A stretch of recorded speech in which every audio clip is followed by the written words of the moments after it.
forced them together to put up this event. So after that resume, we also have job opportunities to announce to our participants, most especially those that will be graduating soon. And these are actually fully fledged opportunities. But don't let me leak the cat out of the bag now.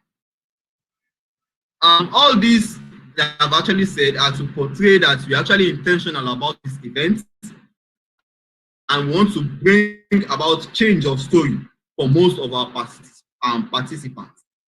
Why shouldn't you make it in life? I mean, why shouldn't we be successful? So we need to change that narrative. Beyond creating an avenue for qualified individuals with proven proficiency in various skills and a list of prominent business representatives to meet and discuss, the theme, navigating the future of work, has been carefully chosen to promote awareness also of digital enablement and technology fluency amid students, which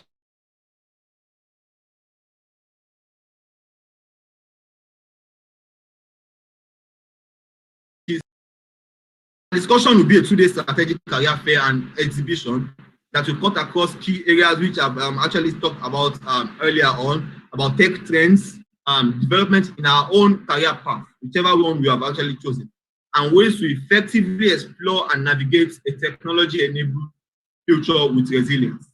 With all this, I know we are ready to gain insightful experience to equip us to be able to survive in the labor market of today and the future. And I believe our able discussant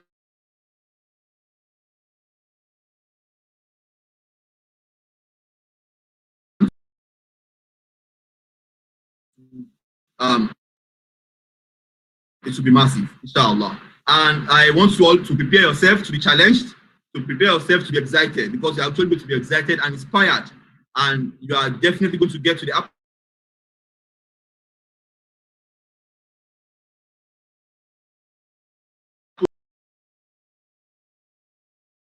priceless points as knowledge is best tied by writing it down. So permit me to also to say that we shall be launching our debut magazine.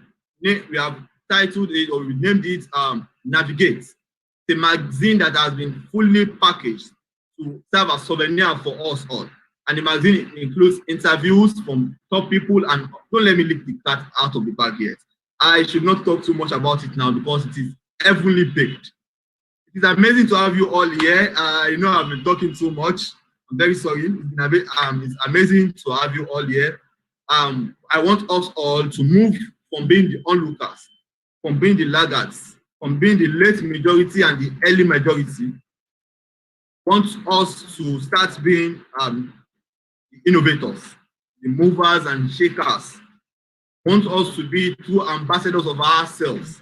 Want us to make our nation proud, because there's nobody to make Nigeria proud. There's nobody to make Nigeria better than each and every one of us, because we are the future of our country. Yes, we are the future of our country. It is my pleasure and privilege to welcome you all to this August event. I'm very, very much excited, and I want to urge you to try as much as possible to invite your friends while the event is ongoing, because like I said, it's going to be a revolution of thoughts. I'm very, very sorry if I'm using the word revolution too much, but I mean revolution of thoughts and thinking, and revolutions where you will meet unprecedented ideas and about ways of navigating your future. Thank you all for coming around, and I hope that we all stay tuned to the end of this event and enjoy the event. But don't forget, you need to tie down everything you are hearing from this event, because they are actually going to be very, very much beneficial to you and your generation. Thank you all. I'm very, very much grateful. While we enjoy the event, I wish you all success in your career endeavors. Thank you.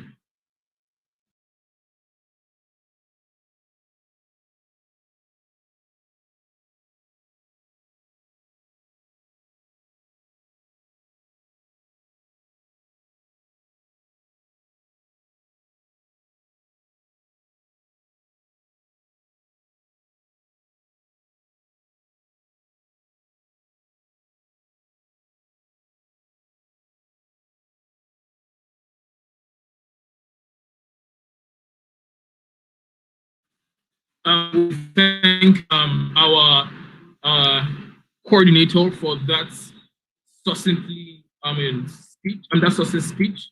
We pray to good God to continue to increase him in wisdom, knowledge, and understanding, and make this program as successful as they planned it. Um, you know, our career as individuals is a metaphorical journey that we embark on through learning, through working, and through all the things we do, through other aspects of our lives. We all have something we have pictured in our head where we are going to. Some of us want to be research assistants in universities abroad. Some of us want to be renowned, scholars. Some of us want to be renowned journalists. But this is actually an opportunity for us to see a clearer path to that career we actually contribute. This is an opportunity to unlearn. This is an opportunity to relearn. And this is an opportunity to actually get a deeper insight on what it takes to build a successful career as an individual and as a group at large. And we'll have a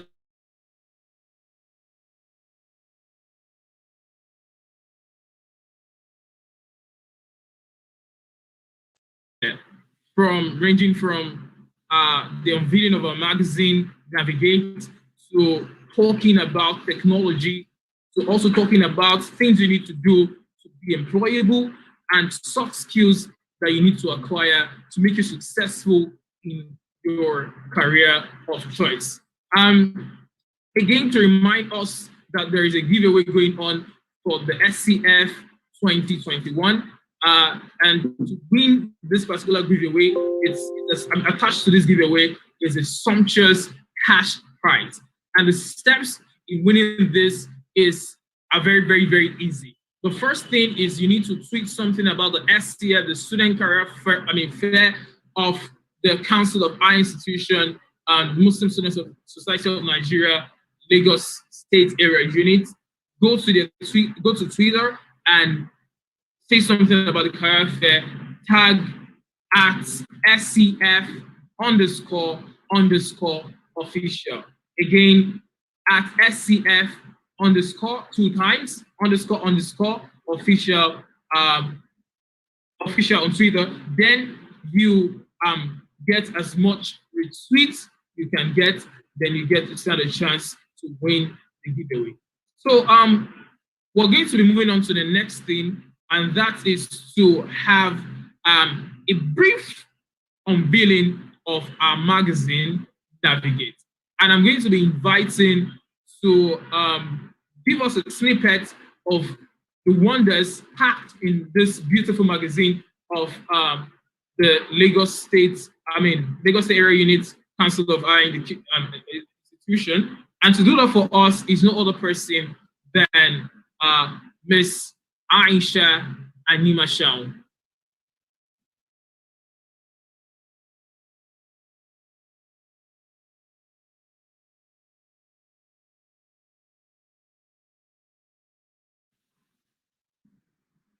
This is also to remind us not to be selfish. Tell your friends, tell your enemies, tell your fathers, tell your mothers to come to witness knowledge or to speak concerning career at the SCF of the Lagos State Area Unit Council of Higher Institution. Tell them to come and enjoy from the bliss when it comes to getting the best out of our careers. Once again, we welcome every single one to this program. We pray to the good Lord to make it an easy one for us.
My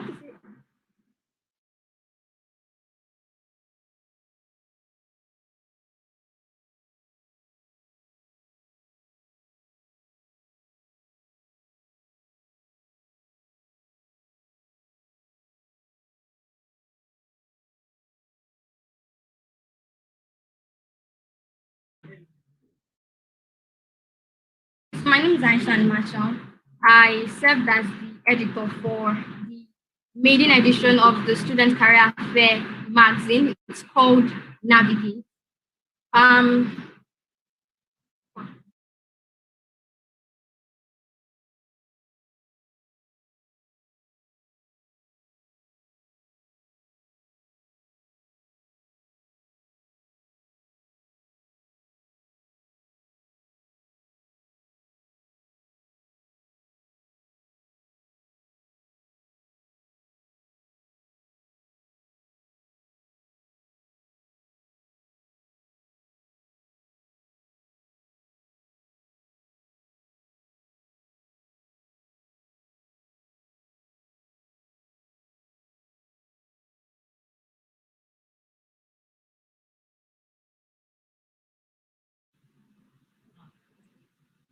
yes, I'm very sorry for that breaking transmission. My name is Aishan Marshall, and like I said, I served for as the editor for Navigate, the maiden edition of the Students Career Fair magazine, first of its kind.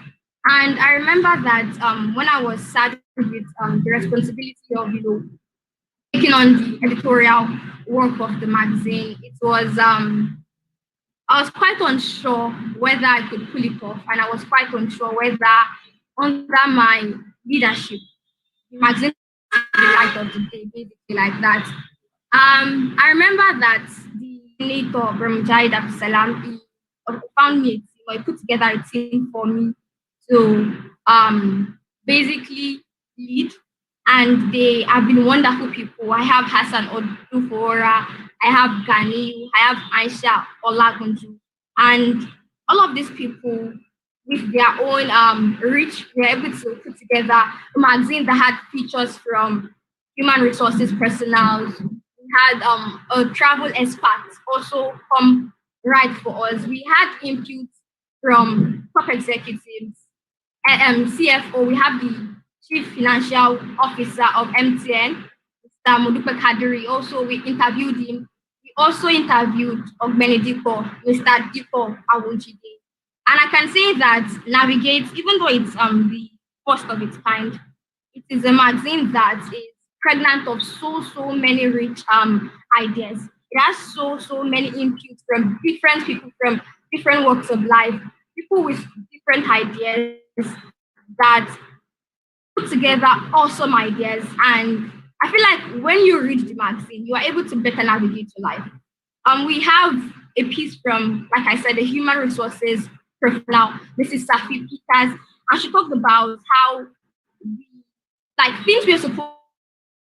A lot of us are quite unsure as to whether we are going to utilize the courses we are studying presently, and if we are going to take a career in that particular course, or we're going to find our footing with that particular course. Mrs. Safi goes on to talk about things that we're supposed to have understood before we actually say we want to brand ourselves in a career. And she also talks about, she also gives real life experiences and real life lessons that I believe that we can utilize for women who feel like their voices might not really be heard like that, or they are quite unsure whether they can be given spaces in the labor market or in the labor force, basically like that. Mrs. Aziza Musa Sadiq, who is a renowned lawyer, she also talks about, we interviewed her and she talks about how she has been able to stand her ground and own her voice, basically like that. So I feel like it's a motivation to women, basically like that. If you are a travel person and you want to know about places here in Nigeria, I believe that reading an article written by Mujida Alamutu, yes, it's going to open you to some places, some beautiful places here in Nigeria that you can actually. We also have an input from an experienced freelancer who talks about how freelancing, how he has been able to utilize platforms like Fiverr, Upwork, and stuff like that to make ends meet for himself, basically, and for his family like that. So we have various articles. Mr. Dipo Awojide, Ogbeni Dipo, talked about personal branding, and I believe that it's going to actually resonate with us undergraduate and fresh graduate, basically, because a lot of us are saying that we want to brand ourselves personally. And it also talks about why personal branding is very, very much important. And I believe that reading that piece, that interview we had with him, is actually going to also help you to see the reason why you have to brand yourself. We have various inputs, basically. They're not really coming to mind. I'm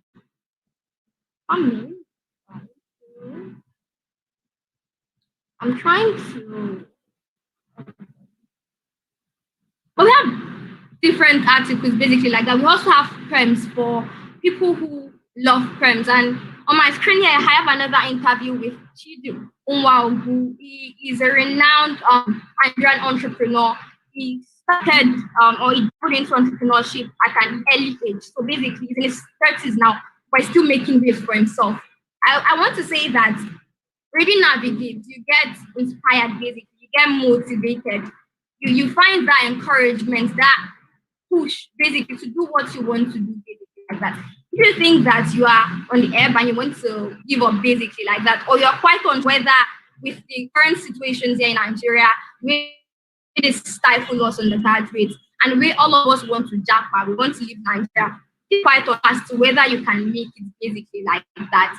I want to believe that reading this magazine, the content in these magazines, the inspiring personalities that we have actually going to help you to basically navigate your journey, and it helps you to, it gives you a sense of should I say awakening, basically,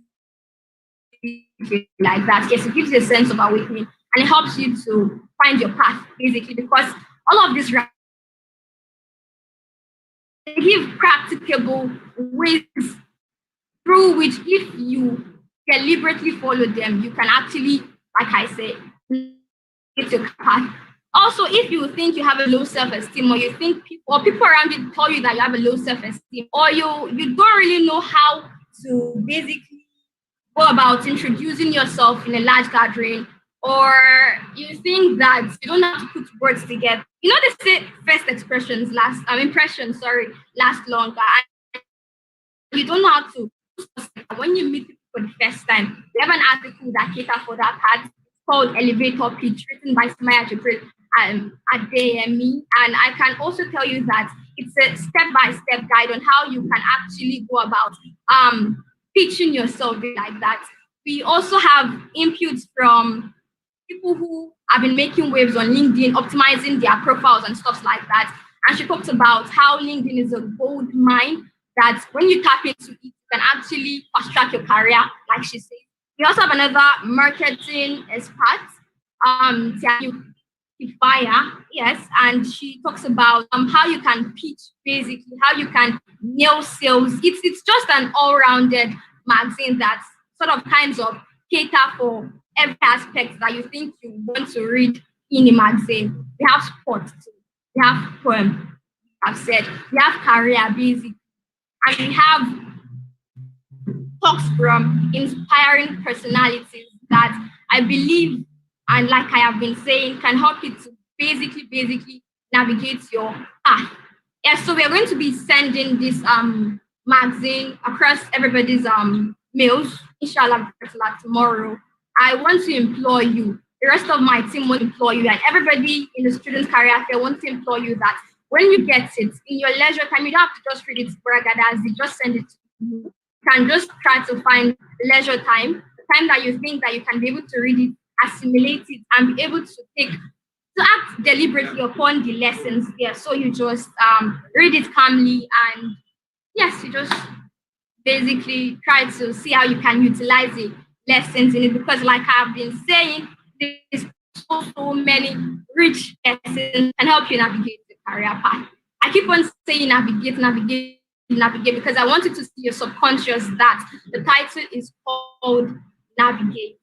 And it's a maiden edition that we hope the help of Allah is going to continue to come alive, basically. So that's it from me. Jazakumullah khairan. Thank you so very much for listening to me.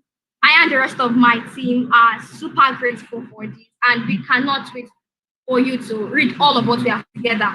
Thank you very much. Jazakumullah khairan. And I hope that you stick around to enjoy the rest of the program, basically. Thank you.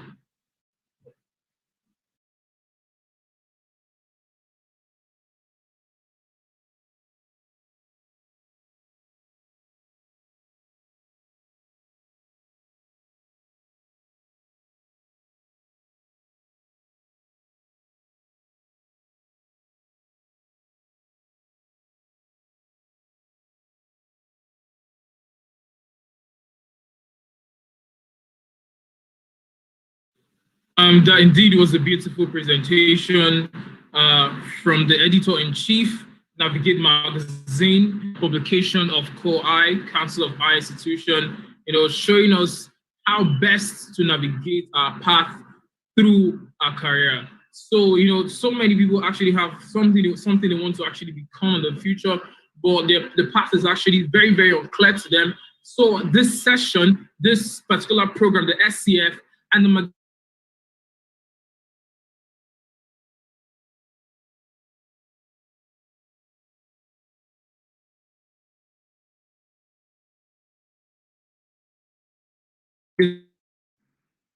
it's really been amazing so far, and we have beautiful people here. Our panelists, our guests, ranging from Abdul Hamid Onibiyo, Abdullah Benusola, Abdullah Mumuni, Abdul Malik, Abdul Rakib Bello.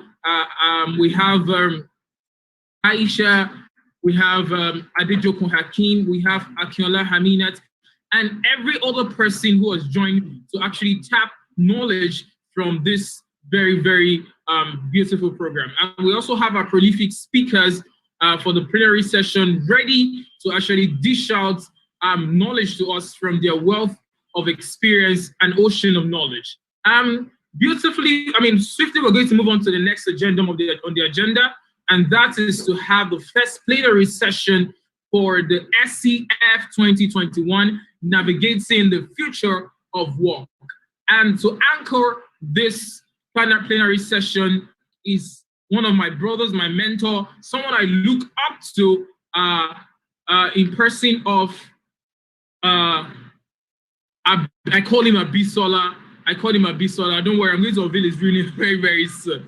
And what the plenary session of discussion is going to be revolving around employability. How do we get ready to be employed into the market? There are so many people leaving the higher institution. The higher institutions are churning out large numbers of individuals into the labor market, but most of them are actually not employable because of some certain things they fail to do, of the fact that they realize that the things that needs to get them employable is within and also without the four walls of the higher institution. Permit me to introduce my friend in person of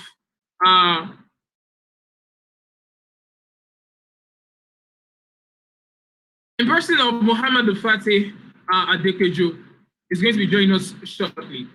And again, tell your friend to tell their friend to tell their friend, and to also tell their enemies to come to the SCF to benefit from this immense knowledge that we're going to be dishing out.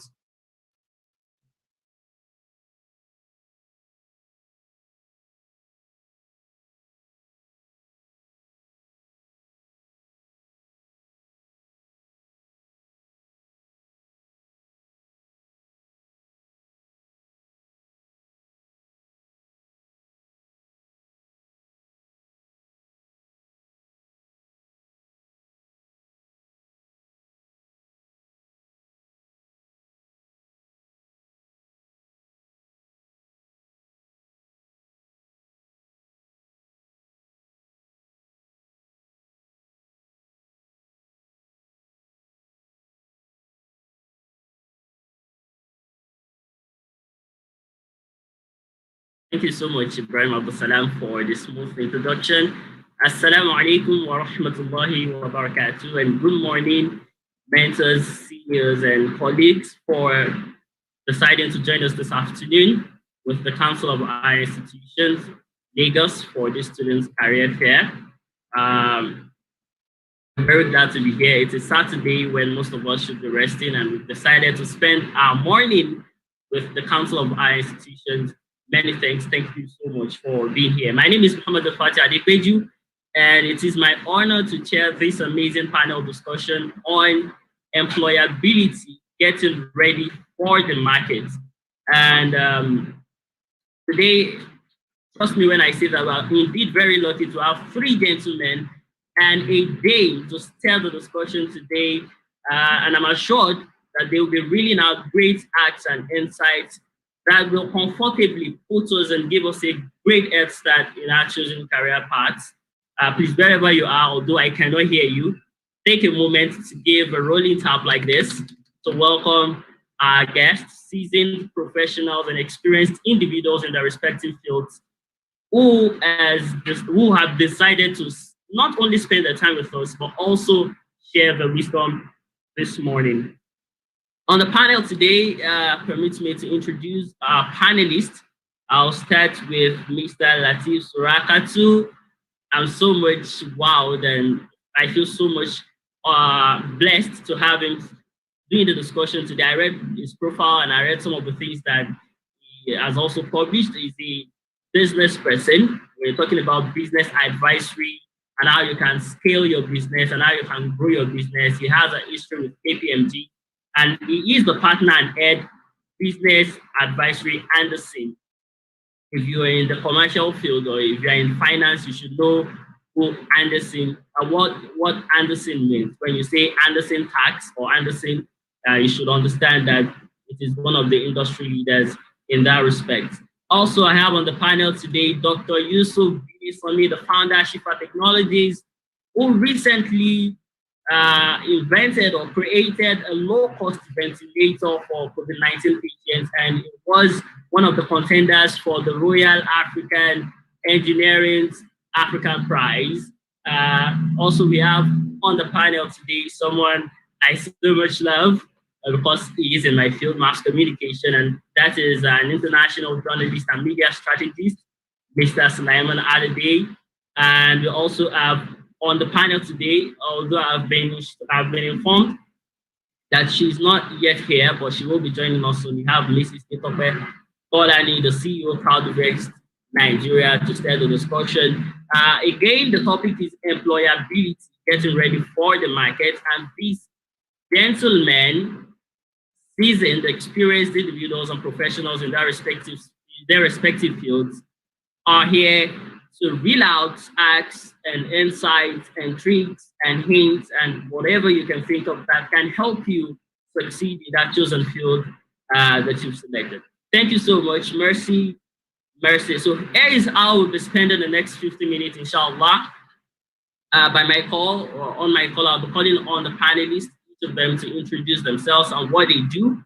And I'll also be posting questions to them that can bring out or draw out the themes and trends that we should be looking at as students who are learning today to earn tomorrow. So the definition of a student is someone who is learning today to perhaps earn tomorrow.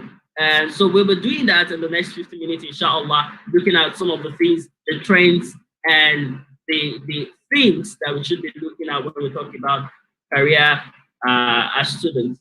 And finally, our panelists will also be taking questions from us. If you have any question, be sure to put them in the chat box so that we can have them answered. So let's delve in swiftly. So I'll be starting with Mr. Latif Surakatu. He will briefly introduce himself and he will also tell us what he does. Thank you so much, Mr. Latif. You have the floor now. You're welcome to speak. Yeah, assalamu alaikum wa rahmatullahi wa barakatuh. Wa alaikum assalam wa rahmatullahi wa barakatuh. Latif Surakatu is my name, as rightly introduced by the anchor of this particular session. I actually studied accounting from Obafemi Awolowo University. I'm also a qualified accountant.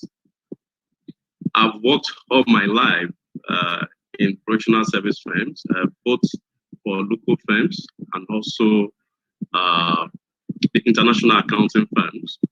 I've done this all through, and basically I try to tell everyone that I am into a business of providing, solutions to my clients. I mean, advisory solutions to my clients. That's what I do basically, for a living.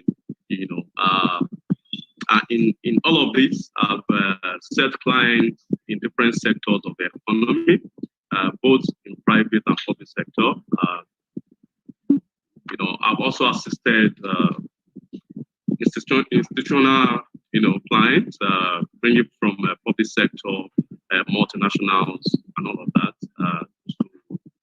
to actually be able to come up a number of issues they face, either from the business perspective, or from the process perspective, or from their financials generally.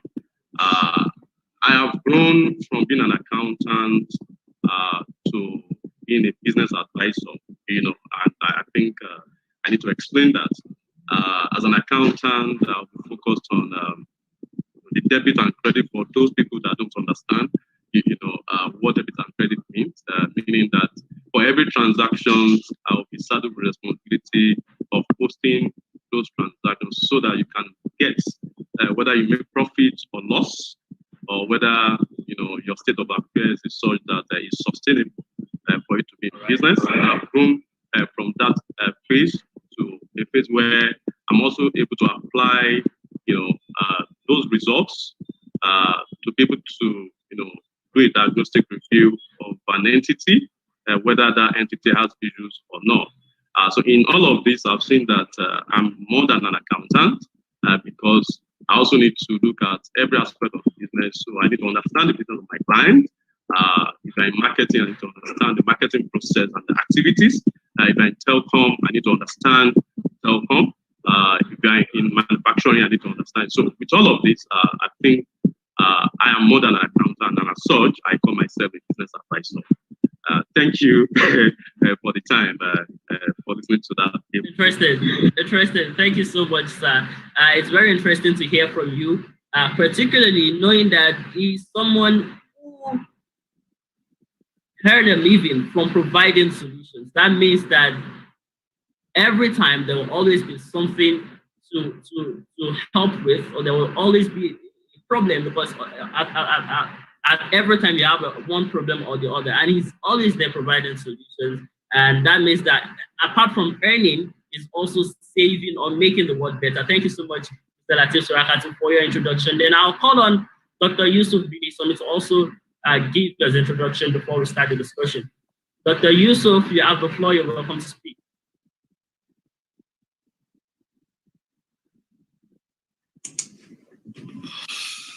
Assalamu alaikum.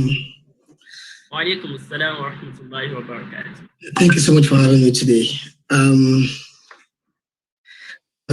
do I introduce myself? So I started my education at Lagos State University as a student of law, and I think 5 years down that line, I kind of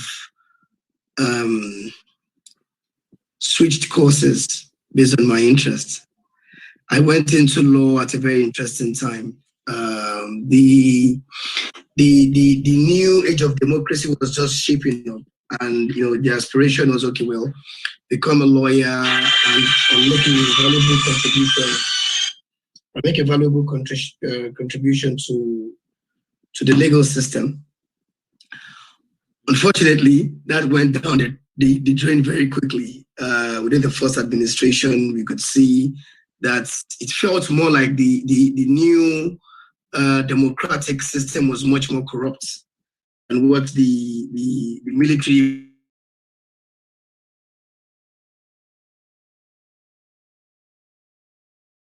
even. There was a lot of interest in the space of IT, given that the impact it has the marketplace was renowned, and the potential and its possibilities was scaling up.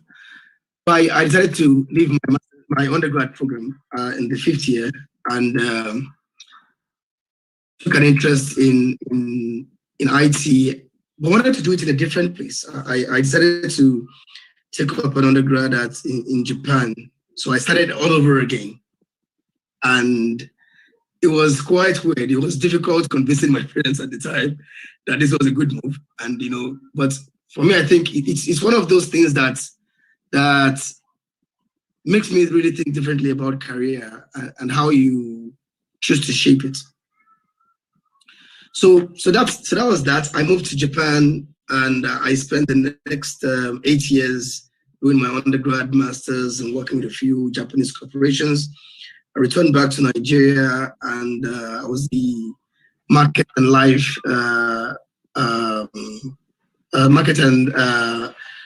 life research manager for Panasonic.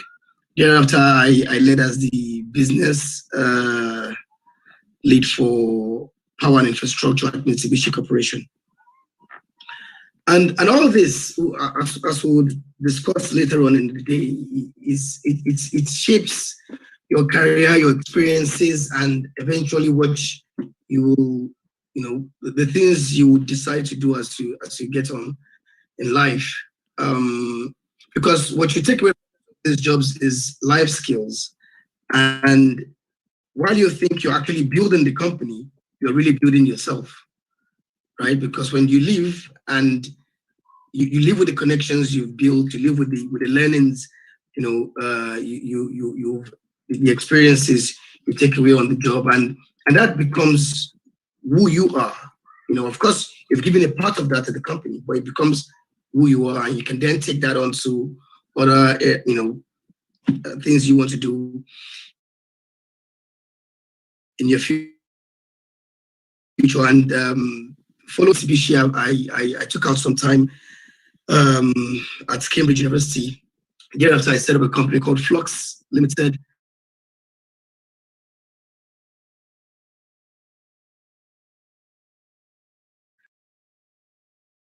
Started a different company called Asia Ice.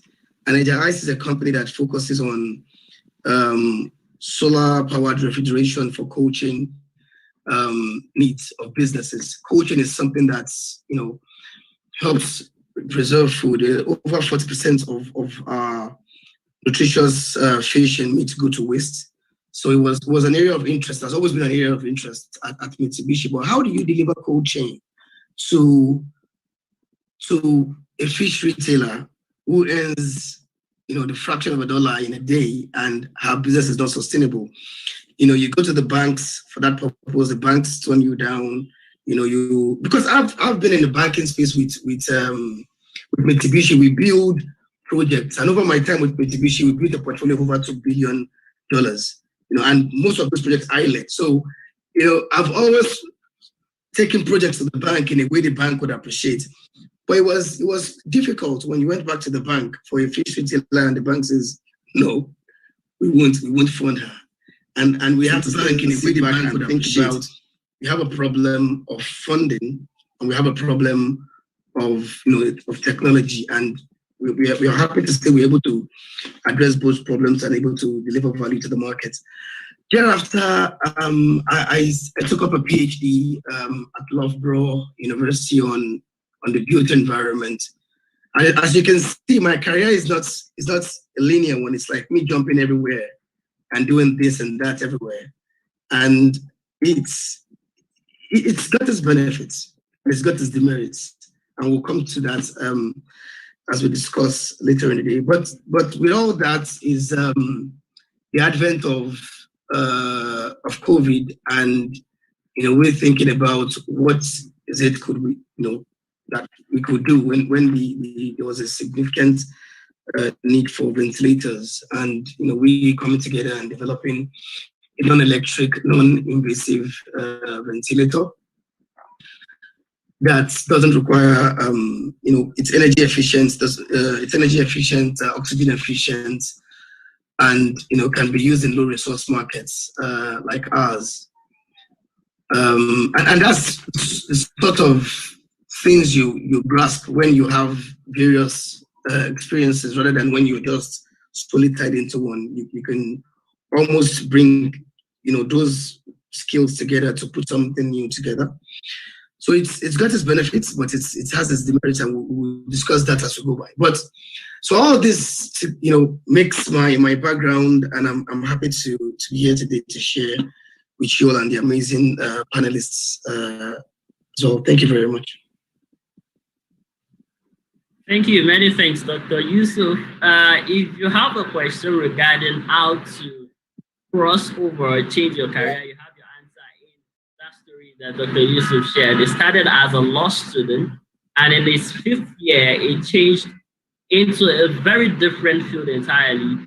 And now he's succeeding, and he has a very diverse background. Thank you so much. We'll come back to hear more about the story and see how we can learn to also be better.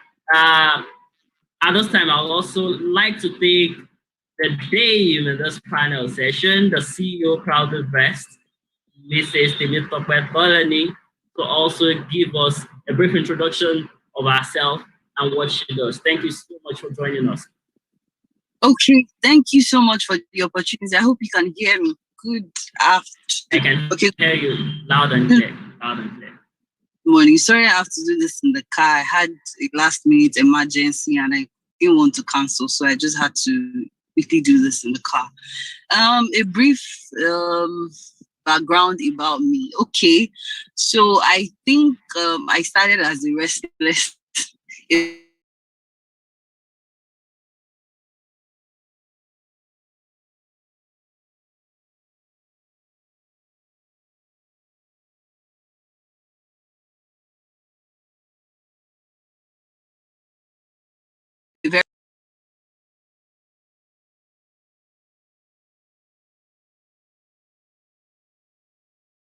When I thought I was about 16. So I thought, okay, while I'm writing this jam, I need to pick up something. So I did a lot of things, like I said, very restless. Anything that piques my interest that I think would add value or would sell, I just pick it up, from selling rice to doing stuff. But the first structured business I started was I learned how to do makeup. At the time, makeup was the reigning thing. Then everybody was a makeup artist. So I went to a makeup school, learned how to do makeup. I was doing bridal sections for events, training. So I started training other makeup artists as well and stuff.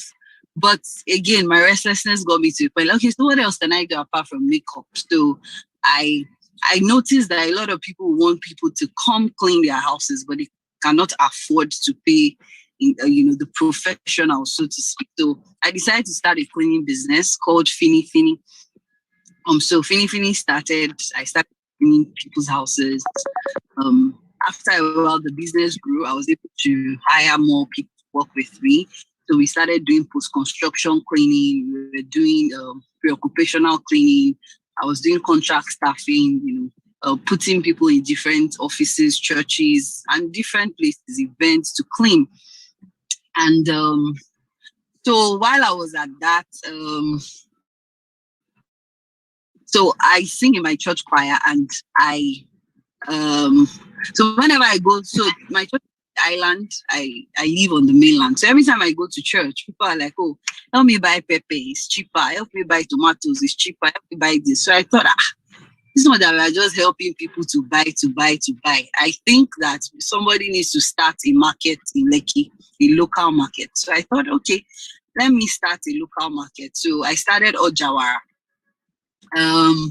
Again, I'm like my Ogada spoke before me. I don't have a normal structure. Oh, by the time I started Ojawara, I think I finally got admission into Unilag part-time. I was doing their DLA, distant learning course, because at the time I felt like I'd grown past someone that can go to school and do full-time.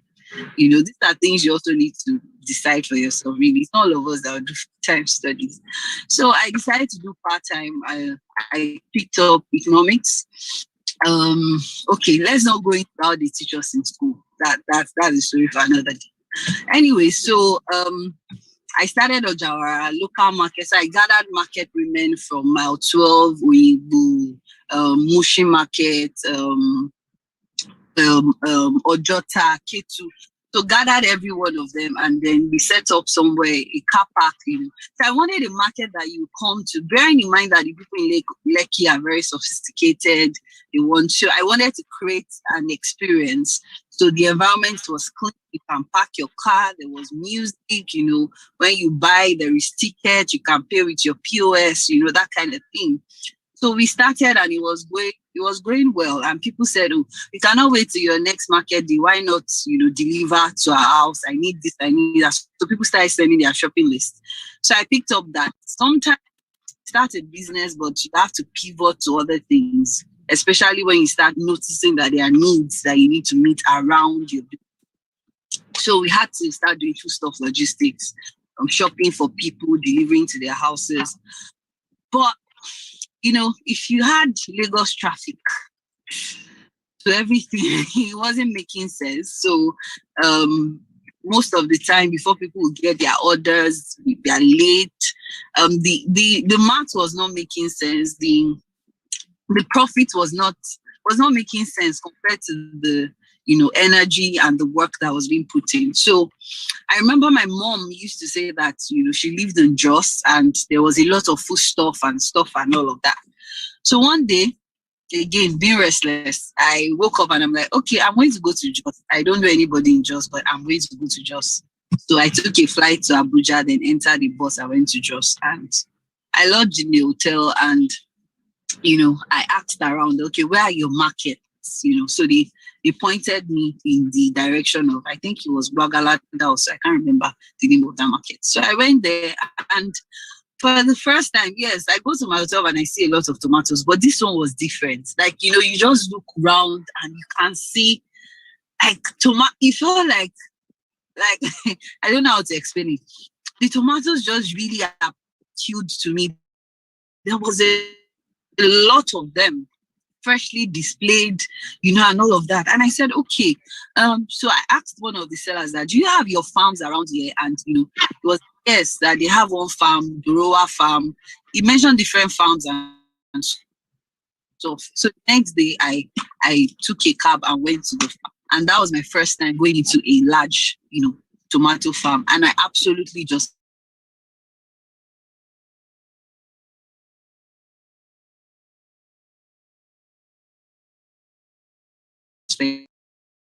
money from different people, then called the allergy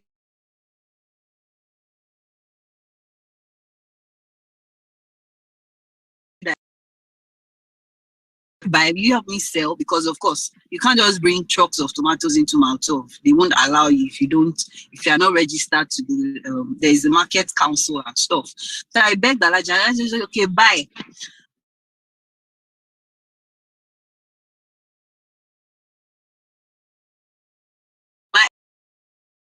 Truck of tomatoes and sent it to Lagos.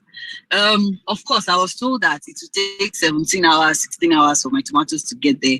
So I took a flight back that same day I went back to Abuja, took a flight back to Lagos. And the next morning I went to the Mile 12 waiting for my goods to arrive. Unfortunately, they didn't arrive on time. By the time they arrived, a lot of the tomatoes had gone bad because different G's, bad road, the driver, bad vehicle. Okay, they stopped me here, police. Again, that's what we deal with in our country. So I was just so excited. I lost a lot of money, but I was really excited about the concept. So I kept on going. I went to Jos, went to Plateau State. I just went around and started shopping. So again, I was faced with a major issue, which was there were no price stability in the market. So one morning there is price for 5K, in the evening is like 12K. So as a business person, you can't just plan. So it wasn't making sense. So I'm losing money. I'll ask, Alaji, how much is tomato this morning? Say 6,000. Oh yeah, I'm like, I'm in the farm. How much? it's 6-5. Oh yeah, buy. By the time I get to mile 12 the next day, maybe the price has crashed or something. So my logistics, the costs were not making sense. So I thought, okay, I need to be in a place of power. So I decided to be a farmer. So I partnered with the farmers in Jos, and I said, okay, I will fund, the process, farm for me, and I'll also make sure that I sell. But you know how it is. I was in Lagos, they were in Jos. There was language barrier, was sending money. There was no technology to manage or to check what was happening. They didn't know about insurance. A lot of the farmers didn't know that they could insure their farms. They didn't know what to do when there was an attack on the farm. There was a lot of drama. So unfortunately, I lost a lot of money. The farms didn't work out and stuff. And then myself and my friends came together and we started Farm Crowdy. So that was how Farm Crowdy started. So all the bad experiences gathered from Ojawara was what I needed for Farm Crowdy. Okay, I can hear you now. Yes, I can hear you now. Okay, so we started Farm Crowdy.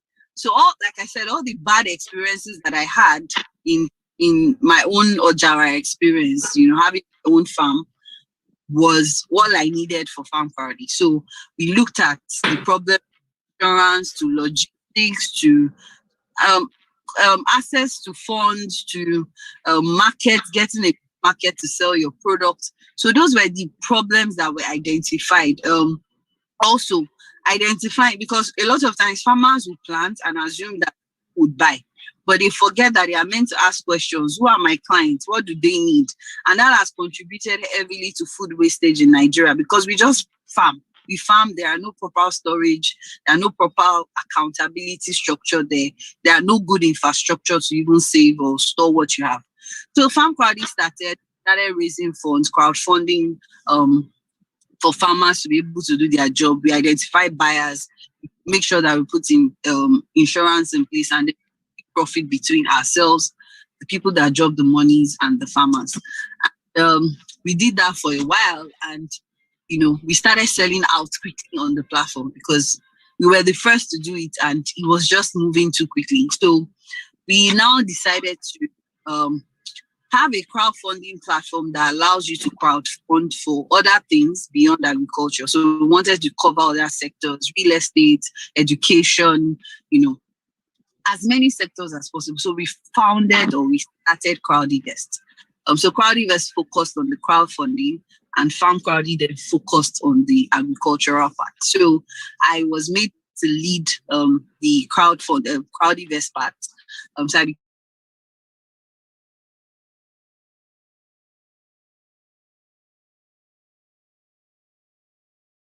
became just investing.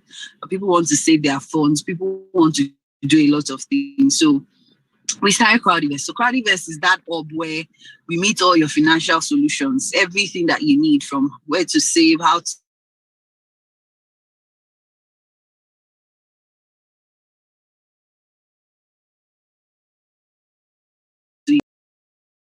became the CEO of CrowdyVest. So in summary, that's my journey so far. Yeah. Thank you. Firstly, thank you so much. It's indeed a summary. It's a very interesting one at that. Thank you so much, Mrs. Tolani. If you've been listening to our panelists, there are some words that are recurring. Mr. Latif talked about being solution-oriented. Dr. Yusuf talked about being about value and solution, right? Mrs. Tolani talked about looking for opportunities. Dr. Yusuf also said something about opportunities, from law to what can we do about finance, about tech, what can we do about the COVID pandemic. These are things that you need to watch as students, as career persons. Solutions, providing value, looking for opportunities. And you should also understand that there are processes. Look at the story of Mrs. Tolani, how she started from, I cannot even trace it back, from Fini to Ojawara and the rest of them like that. So there are processes. It's not just, I'll start a business today and boom, tomorrow I'm on Forbes list. So it's something that is gradual and it takes a process. And now we have the last speaker or the last panelist For this discussion, Mr. Sulaiman Aladi to also give a brief introduction before I start my question. Thank you so much. Mr. Sulaiman, you have the floor. You're welcome to speak now.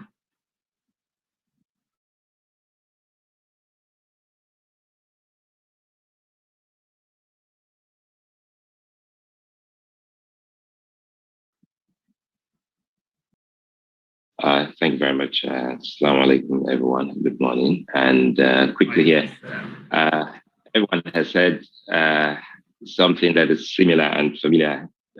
So let me not bore everyone. I'll just quickly add to it. I started this, I'll say I talk for a living. Yes, that's what I do. I talk for a living, and communication has been what I do. But just like Yusuf, but I didn't take the risk of Yusuf to leave at the final stage.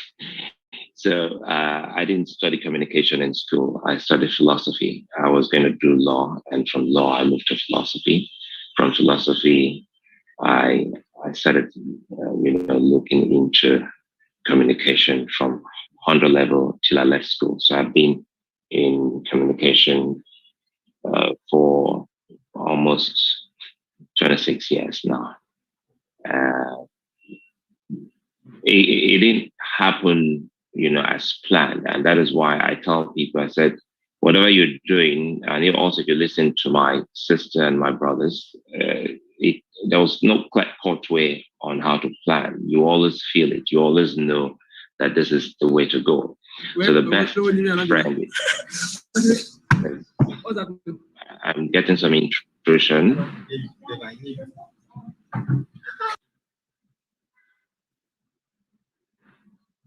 Apologies, you can go on now, sir. Okay. There are no two ways about it. I think the first step is about your intuition and your belief, and you pursue it. And that is why people like Yusuf and people like my sister and her fan crowded group, they would take that risk and say, okay, we're jumping off and they'll make a mark.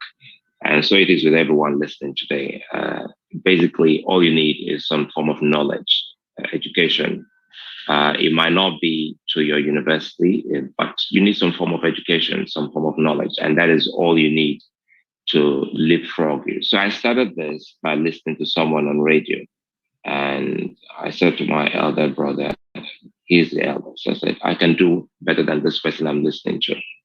And that was how we started. So we went as a freshman to that place, and I was auditioned. And that was how I started from my first level till I left. So I've cut across all forms of media in Nigeria: radio, television, online, and of course, PR. I was head of media communication for Eco Electricity Distribution until May last year when I resigned. So I've been what I call octopussy. I'm like an octopus. I put my hands on so many things, and I say it's possible for you to be into so many things and be master of all. So what propels me in my career is believing that you must know little of everything. So you must study, you must have experience, you must take the risk, you must take the initiative. You will fail, you will bounce back, you will fall, you get up, and you keep moving. So that's been my career so far, and that's been all I've been doing so far. So thank you so much, Mr. Sulaiman, for that. And again, you see that some of these words are recurring, and some phrases that we know. You need to know something about everything. You need to get the knowledge. That's the basic thing that you need. You just need the knowledge, and then the path will become clearer with time. Thank you so much. And these are our panelists for the discussion today. Again, the reminder that our topic is employability, getting ready for the market. And then I'll start with the first question. I'd like to start with Mr. Sulaiman Aladi, and then I'll go backwards to where I came. So the first question, it's actually a general one. And it says that let's say that I'm a younger you, I'm somebody who is very interested in communications. What should I know as a student now, and what should I have before I leave school to succeed in that industry? Well, I'll still insist that all you need to know is knowledge of everything. You must be a voracious reader. You must have the appetite to wanting to know. You must always read. And I say this because if you look at most of the people who are doing pretty well in journalism, these are people, yes, these are people who didn't read mass communication as first degree. From Nigeria to other parts of the world, whether it is Richard Quest. Quest was, I think, Quest read law. Whether it is Frank Edoho in Nigeria, he read animal science. Whether it is Charles Anazodo on Supersport, he read English, which is closer. Whether it is Cordelia Ope, who also read English. Even my boss and my former chairman actually started before he went to school to do communication, John Momo. A lot of people just need this form of basic knowledge. But what truly comes, as I say, you don't have to say it in Nigeria, this is handwork. So if you look at everybody that you have spoken to today, it's more like a skill-based job, no matter what it is. Blessed is he whose job is his leisure. So if you're blessed that your job is your hobby, meaning you're happy, you'll always be happy doing it. As you're happy doing it, you're also making money. So if you're a younger person today, I say follow your interest. And that is why Yusuf took that risk. Law is a 5-year program. So you can imagine he just needed to wait a little while to graduate and now move on to what he wants to do. But he said, no, I'm stopping this moment. I'm taking the leap. And he did that and he's doing well. So there'll always be that thing that you will really want to do. Don't be like those people from where I come from. I'll tell you some things. A time was when people started selling pure water, sachet water. And everybody now saw that, oh, you are making money from pure water. Everybody now took to selling pure water. Then one day we woke up, my barber, your tailor, everybody who had what they also call handwork, trade, skills, they started doing Okada. That man don't buy house, so he don't build house. Everybody now started doing Okada. You go to your barber's shop, your barber is no longer there. Say, where was you? They say, now Okada they do now. We have a mechanic, now Okada they do now. So the bandwagon effect.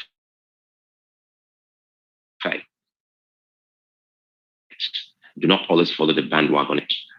When our sister moved to Jos, there was no bandwagon effect. It was something she felt deeply that, look, let me take this risk. She moved, she launched herself. Today, let's not even go too far. Today, young ladies of her age then wouldn't do that. Some young men our age then wouldn't do some of the things we're doing today.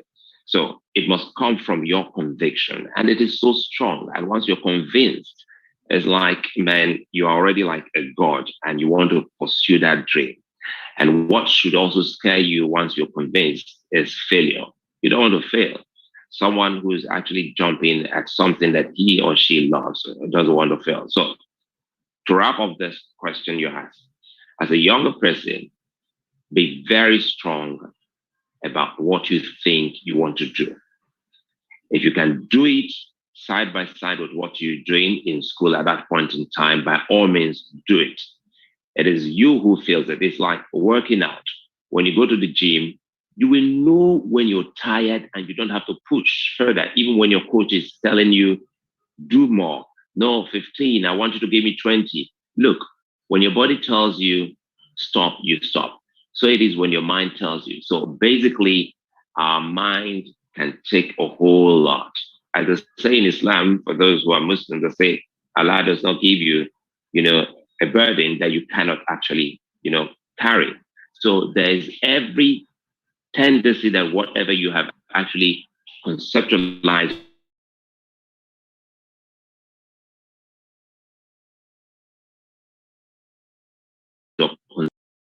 whatever you're reading today, whether you're in medicine, whether you are in journalism, mass communication, whatever you're doing, If you check your heart, truly, there's that thing that is different from your course of choice.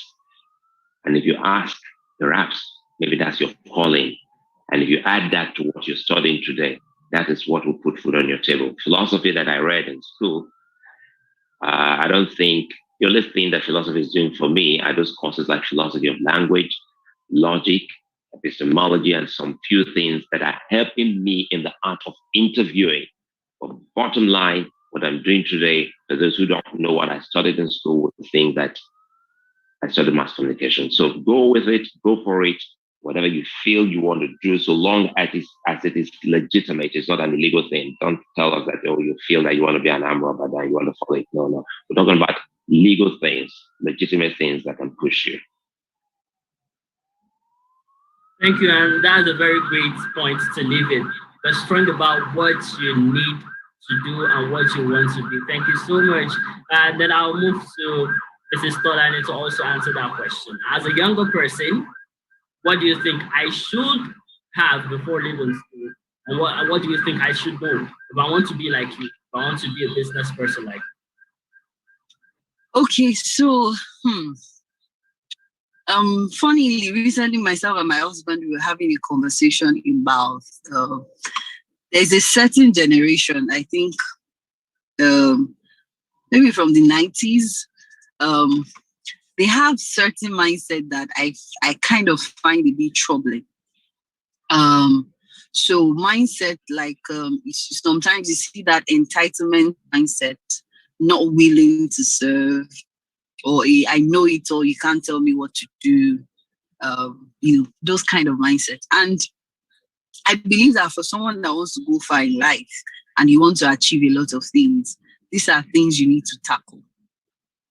Yes, technology is an enabler. We have social media now, but then unfortunately, some of us are not maximizing it positively. So what I would say to a younger me is, see, your willingness to serve will take you far. I've noticed people want to be leaders without serving. No, it doesn't happen like that. You have to serve. Now, service does not mean slavery, or you have to be someone's slave, or you have to, take nonsense and all of that. That's not what I mean. But the ability to pick somebody and learn from them, learn as though your life is dependent on it. Someone like me, like I said, I'm not a school person. I don't like school. I'm sorry. I know I'm talking to students. Because I love practicals. I like to see what I'm learning. And probably also the way the educational structure of this country is put together is not even helping, So what I've done is I see something I want to, do. I just watch those that have done it, and sometimes even go to them and say, what can I learn from you? How can I serve? How can I be of service? It's very important to open your mind to serve. Number 2 is that you must be willing to try. I know there is the fear of what if I fail? What if you try and you succeed? I think that's the first question. Because first thing that comes to mind is, what if I try and I fail? But what if you try and you succeed? And failure is not meant to be feared. I know in this part of the country, we mystify failure, where, when you fail, it's like, oh, your village people or something, somebody's after you. And, people just mystify it and say all sorts of drama about it. But abroad, you see how people wear their scars and they are proud of it. Failure is not meant to be mystified. It's not meant to be feared. If you did something once, I've failed a lot of times. But what it has done for me is it has made me better. It has had to my experience, because, like I said, all the things that messed up or that got messed up in my Ojara journey were the things I needed for the next phase of my life, which was farm crowding. I was able to see that preempt, okay, this is how farmers think. We need to sort out language barrier. We need to sort out insurance, logistics, access to markets, access to finance. So I was able to pick from those things that I failed from and used them to build my next chapter. So sometimes when you try something truly and you fail at it, it doesn't mean that you yourself, you are a failure. Another thing I'll say is do not personalize failure, because when people fail at a process or at a job, then the next thing you hear is, I am a failure. No, I tried and the thing failed. That doesn't make me a failure. What I just need to do is learn from it, pick lessons from it. Okay, what could I have done better? So when next you are faced with that opportunity, or when next you are even opportunity to advise somebody, you know what to say because you have really learned from it. Number 3 is that, have plan A, plan B, plan D, plan Z, if possible, because it's not usually the way it is. Like my Oga that just spoke said, you know how the old mentality in Nigeria, everybody at some point it was Okada, at some point it was, makeup, at some point it was real estate, at some point it was agriculture, and now everybody is fintech, We have that thing going on in Nigeria. Once you hear somebody, succeeded at what, everybody wants to do it. But, what we fail to understand is we all have our unique callings. It's not everybody that will be in fintech. It's not everybody that will be a pay stack that was able to sell for $200 million. But that's where everybody's mind is. I need to start my own fintech, so that I'm able to sell. It doesn't work like that. I think I lost my train of thoughts there. So my point really is that you need to identify something that you want to do that is peculiar to you. Start it. But I would advise that you start small. Because a lot of times people start and they put everything that they have into it. And then when it fails or maybe something goes wrong, they just, they get all something because they put everything into that process. So what I would advise is that, thank God you are still in school, so you have the opportunity to try out things, but try small. So for example, you want to start your own farm or you want to start your own makeup business.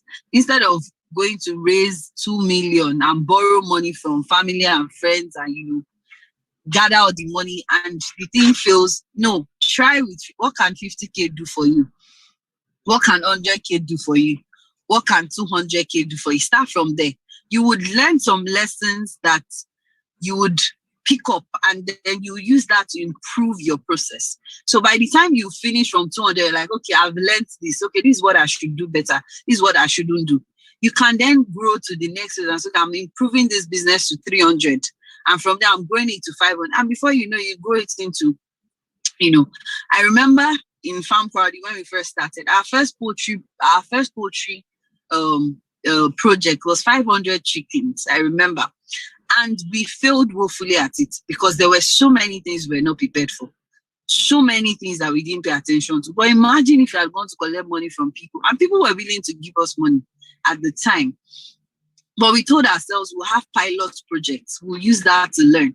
So we started with 500 birds. Out of the 500 birds, I think we lost about 350. So imagine if you had started from 5 million or we've gone to, do 10 million and say, let's do this thing, go big or go home. That slang. Sometimes you need to start small. So we started from 500, we learned. And from there, we were able to do over 1 million birds in 1 year. But we started small. So it's okay for you to start small. It's okay for you to then grow. So I advise that you start small, you grow, then you grow big or you grow quick. Then the fourth thing I would say is partnership is very important. It's very, very important that you identify the right people to work with. It's not all your friends that are going to be good business partners. So you know how people say, I'm starting this business with my friends. There are some friends that are fantastic. You can start business with them, or family members, but not all the time. So you have to prayerfully decide who your partner is. What partnership will do for you is that it will make you, it will make your business operation grow. It will make you robust, and then it will help you not to spend so much on it. I know that a lot of people want to be CEO. I want to own my own business, and all of that, the old CCC thingy. And people have told you, you have to be your own boss and stuff. I get it. But sometimes when you work with a team, it gets you to where you are going to faster. And in selection of who you even partner with, it's very important that you partner with people that complement your strengths, not people that you are competing. So imagine if when we wanted to start farm gardening, imagine if all of us were farmers, there will be issues. But then in the selection of team, we ensured that we had somebody that was focused, core marketing person. We had a core accounting person. We had a core tech person. We had a core operations person. So we had different people, different partners that had strength in different things. And then when we came together, we became a force. And we respected each other's strength. As an operations person, I would not be telling finance what they know better. So it's very important that you partner, because you alone cannot be the accountant, the marketing person. Yes, sometimes you have to take on that responsibility. But then when you are sure about where your business is going, you have done some tests, you've moved past the pilot phase. The next phase for you to grow and scale up your business may be to identify partnerships. They may not necessarily be co-founders and all the other gist. They may even be people that you partner with on a business level. I am for example, let's say I'm a poultry person. I need somebody that is producing feeds that I need to partner with. I need somebody that I'm going to sell to. So make sure that your chain is properly set before you go into scaling up the business. And the last thing I'm going to say is that enjoy yourself, have fun. Like, have fun while you're doing it, because sometimes you get all just zoom into work and you just feel like, if I'm not doing this, and then run at your own pace. It's very important. I know that my friend is already earning 1 million. Peer pressure and all the drama, sometimes gets us into unnecessary competition with ourselves. You have to, go on your own lane, run at your own speed, and have fun while you're doing it. So that's all I have to say. Thank you. Thank you. A very, very great way to end it. The humble in learning, the willing to try. When you fail, it is that thing that failed, not you. It's failed, not I failed. And then start small, partner, and enjoy what you do. Thank you so much. And I'll move on to Dr. Yusuf to also answer that question. If I'm a younger Mr. Yusuf, who started as a law student or past, who has interest in IT, what path should I take to get there? I think that there's a part to my story which I didn't mention earlier, and it's quite important because it helps you understand what passion is and what purpose is, and both of them are very important in finding your place in life.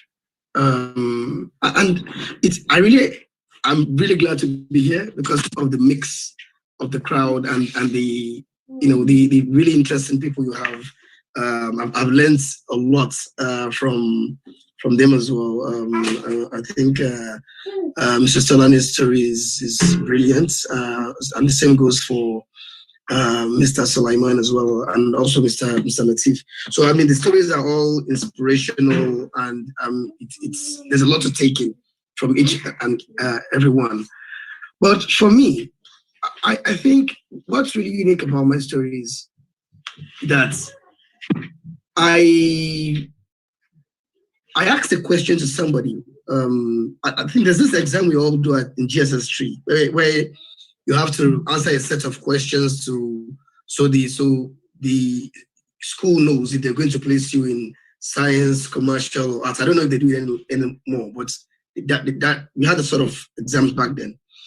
And when I was to do mine, I remember asking a very important question to a lady who was a senior colleague in the school I went to at the time. And I said to her, I said, look, I'm having a problem knowing what I really want to do. I said, okay, what would you do? I said, I like helping people. She says, helping people, that's not clear. What do you really want to do? I'm like, okay. She said, okay, well, let me give you something. You like helping people like a policeman? I said, no, not like a policeman. I don't have that size. So she was like, okay, well, so like helping people like being a lawyer? I was like, yeah, that is intellectual. That is something I think, it's a space I thrive in. So I said, okay, well, that's good then. So, focus on that. So I took that path on. and the focus was okay, well, and over the next 3 years, it was more of okay, how do you then, with law, enable political advancement for the betterment of the country. And I remember back in, I think in my SS3 exam, I was the assistant head boy, and my friend who was the head boy had a lot of flair for the military, and I told him, let's make a pact. If by the time we're older and there is a military system in place, I will support you. You become the president, and you make this country better. And if it's the other way, if it's a democracy, you will support me and we'll make this country better. And he says, okay, yeah, let's do it. And he wanted to go to the military, to the NDA at the time. My friend ended up in an oil company, and I ran away from law school. So that never happened. But what was good was that at that age, we were thinking about something like that, thinking about what do I want to do? And that question is not too important, so you don't put too much strain on yourself as to, I'm at this age and I don't know what I want to do. What's good from that story is, I think it's more of the passion and the purpose, not precisely the outcomes of, okay, I want to be a XYZ, because you might end up on ABC, but having that self-awareness, right? Self-awareness is very, very important. Who are you? Because sometimes you underserve yourself in your own career journey. So knowing who you are, knowing the things that matters to you is very, very, very important, right? That's one. The other is, I just read a few things, like Mr. Tokwe stated, mindset, and this is something I've seen a lot in my, just one second, my little boy wants to.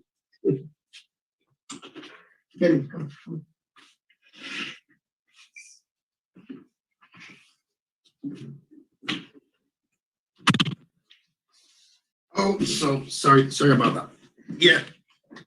He was going to open the door himself. Apologies. So mindset is very, very crucial to how you view things. And I've seen this with a lot of people whom I have worked with, and I've decided that I can't work with this person anymore. It's also crucial when you're employing. When you're employing in because I spent a lot of my time in Japan. When you're employing, you shouldn't really look out for things you can teach people. You can teach anybody to be a good programmer. You can teach anybody to be, an accountant. You can teach anybody some basic skills that they need. But you can't teach people basic ethics, mindsets. That's who that person is. And regardless of the skill, if you can't drill down to understanding who that person is, you might be employing a very, very wrong person for the job, regardless of what they know or what they don't know. So in Japanese companies, when you're employing, some of the things they focus on is understanding who that person is beyond the skill sets that they do have. And skills are very, very important. But like I said earlier, your mindset is more important because it really shapes who you are. And people see through that to know how they want to work with you. The other bit is resilience. If there's anything that we take away from most of the stories is the resilience in everyone's career. And I'm very sure Mr. Latif's career must have had the same. Temi Tokwe mentioned a lot of that in our own career. Mr. Solomon said the same thing in his career. And I would like to take a cue from her experience. Failing JAM 6 times is not nothing for a lot of people. It's failure that's the way it's coined. Oh, you failed JAM. And I can imagine the engagement with her parents. I don't know so much about that, but I mean, I'm just assuming as a Nigerian how her parents and families would have reacted to, you show the jam again, this person has gone to school, you done this again, that person has gone to school. Your journey is different. Your path is different. And you need to believe in yourself. It's difficult to say you believe in yourself, but you feel jam and you want to explain. It's difficult, but you can see how she's navigated that. We're taking on other things. Because you're not bound by just one event. If you wrap it all around, after this is the only thing I'm supposed to do now, and if I can't get past this phase, then nothing else works, then it seems like the whole world is crashing upon you. But if you can flexibly, take on other things, start something new here, try something new here, and take on a new experience, that might show you a whole different part of yourself that you're not seeing at the moment. Get off. Sorry. I have to say this. No? Apologies, this little man that's causing all the problem. Okay, so that part of sorry, I think I missed that bit now. I was talking about the experience from Mrs. Timitokwe. So that bit I think is very, very important. Your ability to build resilience, and that story features in every other experience she's built. You can see it in the crowd experience as well.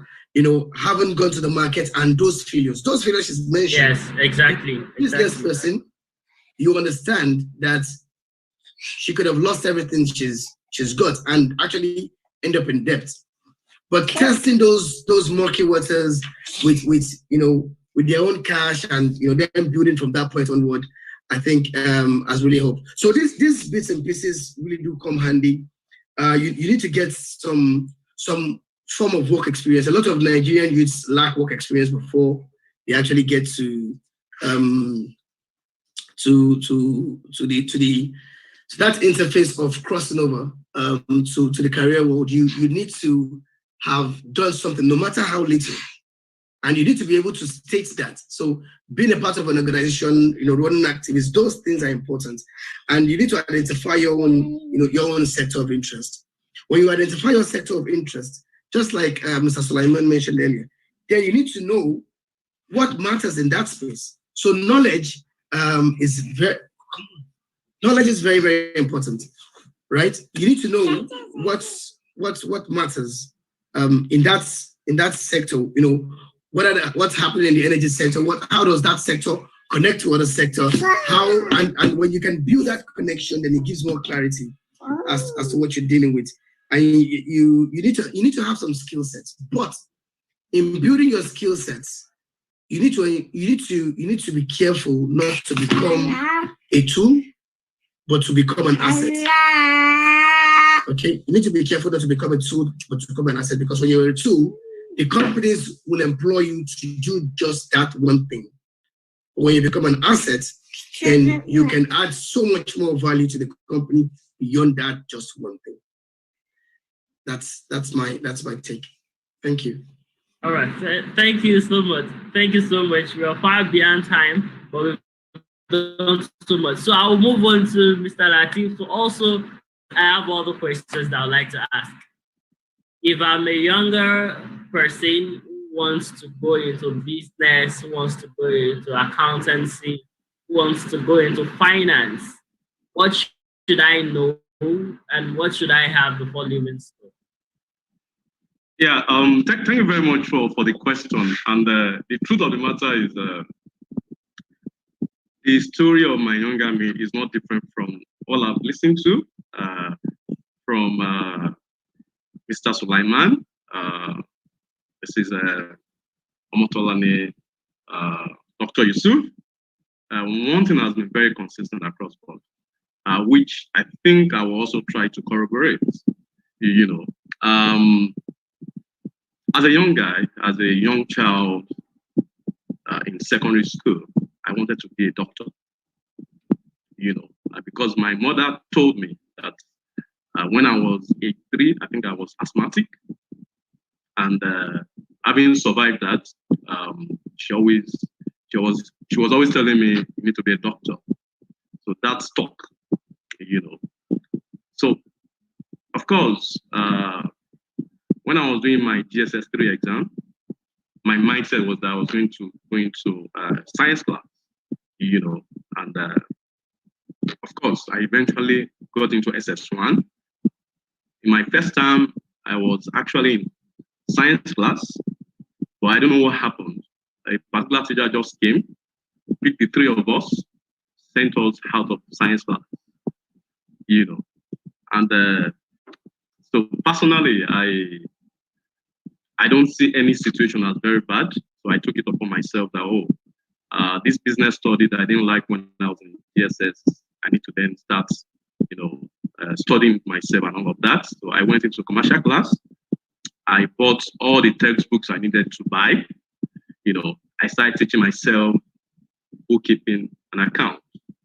I would say that I finished the syllabus for bookkeeping and account for the whole of secondary school when I was in my SS1.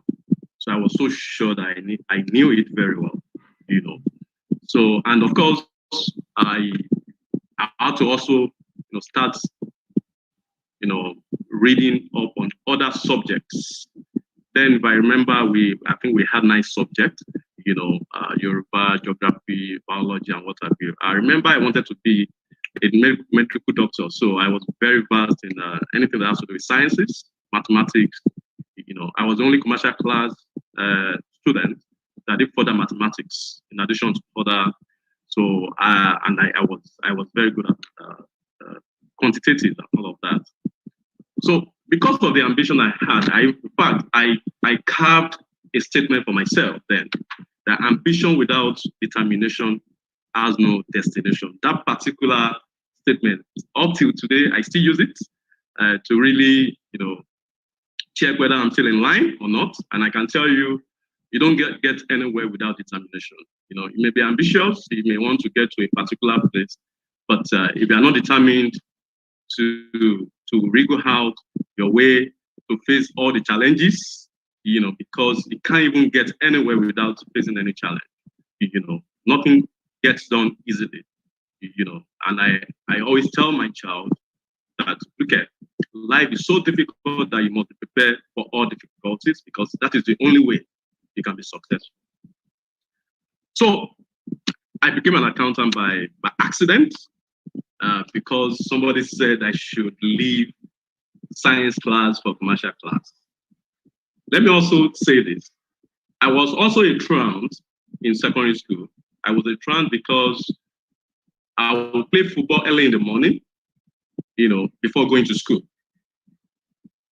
So when I get to school, I always got to school late, and that means that I was going to be punished, you know. So because of that punishment, I may not go into the class. Then that was, I don't know whether a number of people know National Library at Alagomeji. So if I was not going to school, I would just go to Alagomeji to go and read, you know. So I would say that I read on my own throughout my SS class, so to say. The only thing I would do is to come for, you know, exams. I was not writing notes.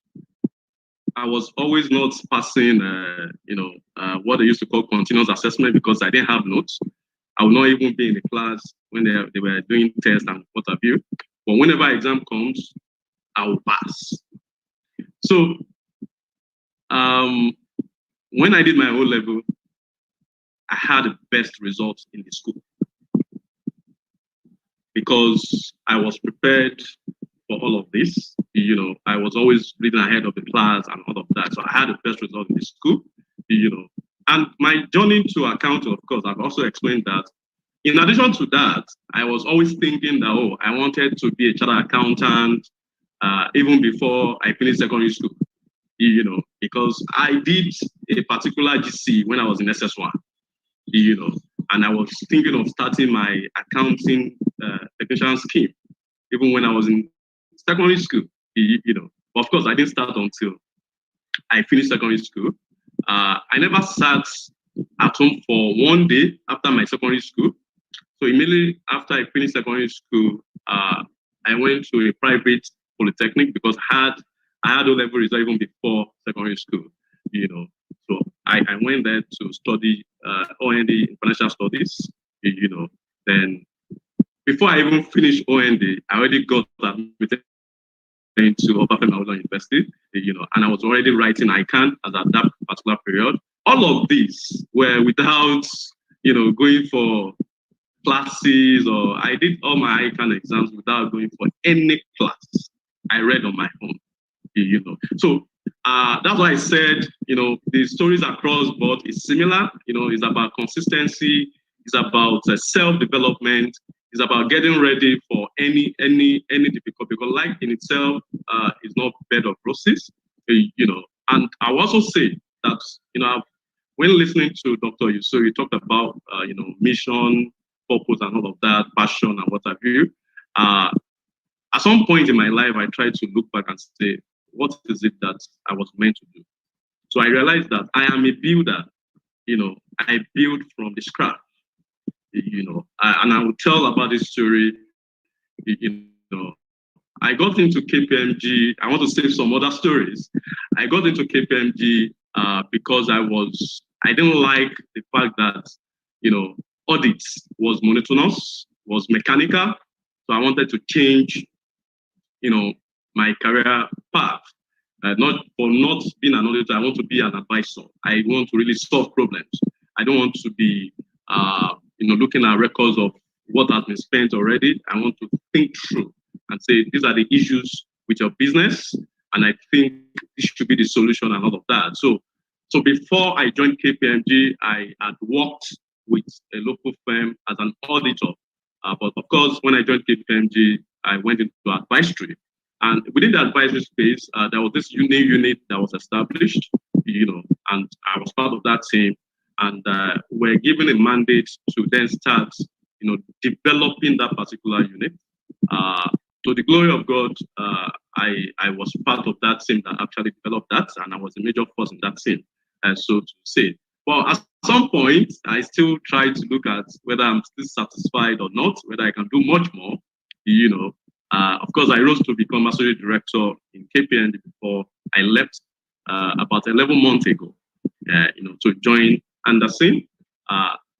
Is another opportunity for me to build again, you know. So I seized that moment, and I seized that opportunity to start from ground zero, to the glory of God. Today, when I look back, it was one of the best decisions I've made in my life, because that resonates with the kind of being that I am. So I had the opportunity to build a whole division that has about 5 different units, you know, across the different advisory, you know, functions, so to say. So where am I getting to? And to put it, you know, as a consultant, I would say that as a younger me, what will I need to do? I would say I'll be open to learning, meaning that I should be hungry for information. So that's the first thing I would do. I need to find a mentor. You know, in all of this, there are a number of people that give advice and all of that. You need to have a mentor. The mentor will be your guidance. You know, sometimes you don't walk through a journey alone. You need people that will inspire you. You need people that will guide you. You need people that give you advice. You know, especially when you fail to achieve certain goals, these are people that tell you, oh, you can do it in this particular way. I mean, you can have feedback sessions with such people, and they can hold you to walk through your journey. So you need that. As a student, I would say that please don't joke with your grades. Aim for the stars. You know, first class is a very fantastic, you know, grade to have. If you can't have first class, please make sure you have second class. And I will also say this: grades are very important, But what is also more important in life is that you don't also settle for less. You can have first class, you can have second class, but there are other things that you should also have as part of your grade. I mean, we've seen a number of people that are not, graduate today, or they are leading the pack in their chosen career. So of course, grades are desirable, and I think we should always watch out for that. But if you cannot make those grades, you are not a failure, so to say. You're actually not a failure. Things have changed. I would also say that across board, what you also find is that everybody here as a panelist is an entrepreneur, either you like it or not.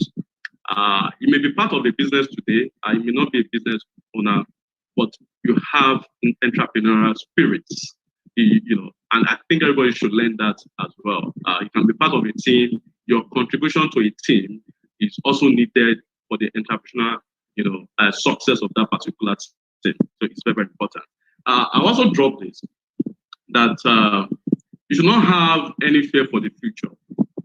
One of the things I've also observed is that a lot of us, while growing up, we have this fear about the future. I think we should not fear the future. What we should really stick to is to have a clear plan about what we want to do. A number of times, we have goals, but those goals, we may not achieve those goals, but we may achieve other things that we didn't plan for. But in your planning, you're also exposed to some other things that were not part of your plan. And as such, maybe those things that you've also been destined, or, things happen, grades happen and all of that. But what is more important is that don't have any fear about the future. The future will take care of itself, but now plan for your life. Plan for your life. It's very, very important. I'll also say that since, COVID-19 has brought a lot of things, I've been working for the past 11 months, online. I started a new division online. I recruited people online. I got clients online without having face-to-face or physical interaction with my clients, my new team members, and what have you, for 11 months, and we're making progress. So it then survives that we are in a technology environment. There's no business that thrives without technology. So as a student who is aspiring, graduate and get work or go into business, it then tells us that we must be technologically inclined. So it's either you start learning some technology skills or you adapt yourself, to a technology environment. I will also, before I wrap up, I will say that for intending, graduates, it's also good for you to expose yourself to practical business or work life, so to say. There are opportunities for internship across board, be it in Big Four, even in industry generally. You can seize the moment, just go for maybe 3 months internship, 2 months internship. It's not about the money, it's also about the exposure to the real business world. You can seize that. And then lastly, believe in yourself. Believe in yourself and be kind to yourself. I think I'll stop at this. Thank you. Thank you so much, sir. Thank you so much. You said a lot really. And the next set of questions that I'll be asking, because we don't have time on our side, so I'll be asking, it will be a combination of 2 questions, and I would like the panelists to try as much as they can to answer the questions in 2 minutes. Just highlight. Thank you, sirs and ma'am. So I'll start with Mr. Latif again before I move downward. So 2 questions, but before I do that, I'd like to also recognize the presence of Ambassador Dr. Shuemima Abiodun. I understand that he's here with us and will also be delivering a keynote speech after this plenary session. Thank you so much for joining us. So the question, Mr. Latif, I'll be asking 2 questions, but I would like if you can answer them as quickly as you can. The accountancy and finance space is one with many certifications. So based on the many specializations in the industry, what exams should undergraduates prioritize? That's one. What exams should they do? ICANN, FCA, FICPA, or whatever it is. I saw a lot of titles on your profile while reading about you. So even some that I don't know about. So what are the exams that you think undergrads should prioritize at this stage? And when it comes to interning, you understand that a lot of students want to intern. And for accountancy students, you have the Big Four as top of mind. It's either KPMG or Deloitte or PwC. So what can you say they can help our students to harm their chances of interning in the Big Four or even Anderson? So the first one is, what exams should they prioritize, and then how can they get that big internship that they want? In just 2 minutes, sir. Okay, yeah, I will just try and go straight to the point. We all know the Institute of Chartered Accountants of Nigeria is actually our local professional exams for accountants in Nigeria. I think that should be prioritized. And if for the sake of people who want to have a plan B, you know, yeah, I think ACCA is also another exam that people, you know, can also write, so to say. I mean, those are very basic, you know. Now, in terms of internship, of course, there are two types. We have the undergraduate internship and the graduate internship. I would say that they're still in school, look out for opportunities. All the Big Fours, Anderson also has opportunity for undergraduate interns. We also have graduate interns, which all the Big Fours and also Anderson, you know. So these are opportunities for students and graduates, so to say. And beyond professional service firms, we have other, you know, companies who also go through this internship, you know, program as well.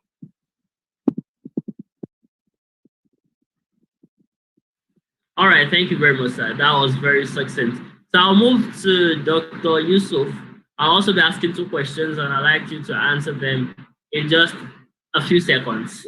Thank you. So the first one will be, against the backdrop of outdated curriculum and learning methods that we have in many schools in Nigeria, especially the public ones. I remember that Mrs. Timitope also mentioned something about, don't even let us go to how we are being taught in school. But against that backdrop, what should a tech student in Nigeria be doing different to thrive and succeed in the tech industry? That is one. And then 2, if you are to predict based on current trends, going into the future, what are the most rewarding career tracks that you see in the engineering and tech space? And what are the tracks or paths that may become less relevant? So how can we succeed when the curriculum is outdated? And what are the tracks that we should focus on as an engineering student in Nigeria? Thank you so much. In 2 minutes, sir. Thank you. So with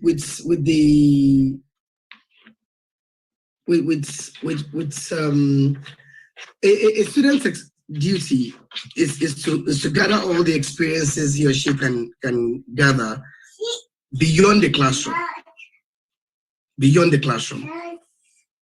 Internships. When I was an undergrad in Japan, I was organizing projects with the World Bank.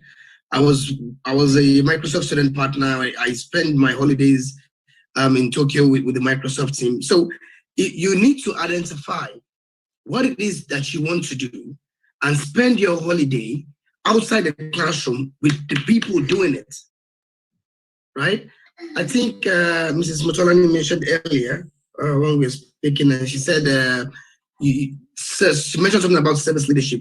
You need to spend time. And it's not about, you know, service. It could be an internship. You just need to commit to something where you will be learning something and adding to your experiences. I've once been in LASU to host a Microsoft session. I think it was back in 2010. Yeah, 2010. The Microsoft office in Lagos and the Microsoft office in Japan wanted me to come and have some talk, because we used to run the Microsoft competition, global competition back then in Japan. I was speaking to students about cloud computing, And I figured out that no single person in the room, this is a room of about 200 people, students, right?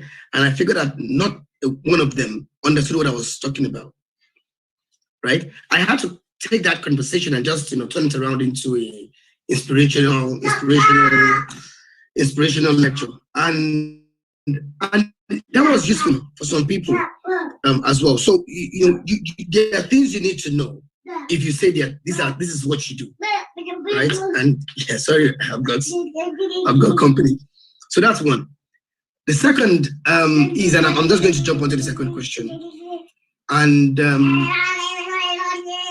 sorry, what was the second question again? What are the career tracks that you think are most rewarding going into the future, and what are the less relevant ones? Yes. So I'll give you 2 points on that. One is, part of my job at Mitsubishi is digitalization of factories, and I remember designing a whole digital program. Mitsubishi acquired one of the manufacturing companies in Nigeria. They produce biscuits, and we acquired them for, I think, $1.2 billion in 2015. So in 2016, it was, okay, how do we reform this company to be much more efficient?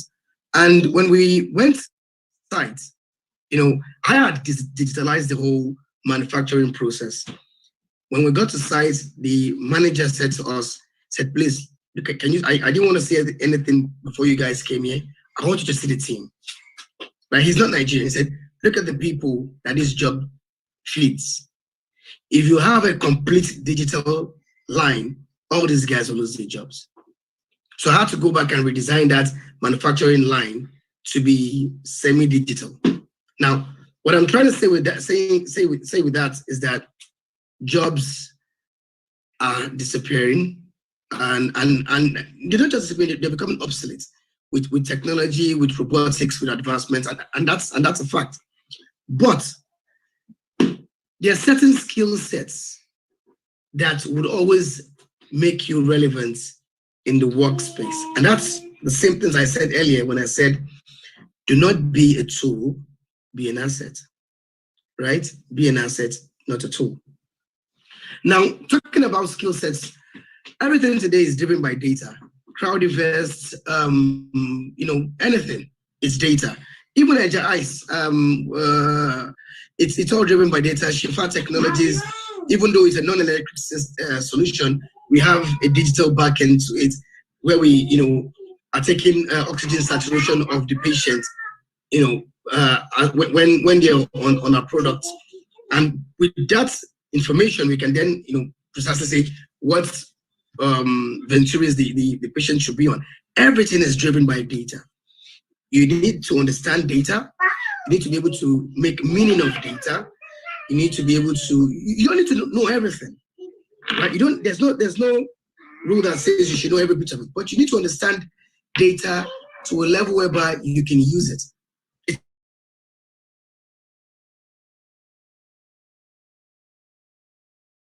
It's not just, right? The company knows how they operate. What you want to do with the data is to identify stranded assets, right? The bottlenecks, and say, okay, well, for the last 8 years, this company has done ABC. Now, we want to turn ABC into XYZ. And actually, looking at these parameters, XYZ is going to make the company more money and mitigate the company's operations and open up doors to new relationships and partnerships for growth. That's how data works. So it's not just about telling us the obvious.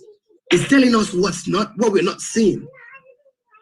So so data is part of those skill sets for the future. Whether you call it artificial intelligence, or it's, at the end of the day, it's data analysis. So we can drop the jargons, AI, machine learning, whatever you want to call it, it's data analysis. Learn a little bit of that. No matter the skill that you are into today, learn a little bit of data analysis. You can be a programmer, you can be an analyst, you can be a designer, you can be anything.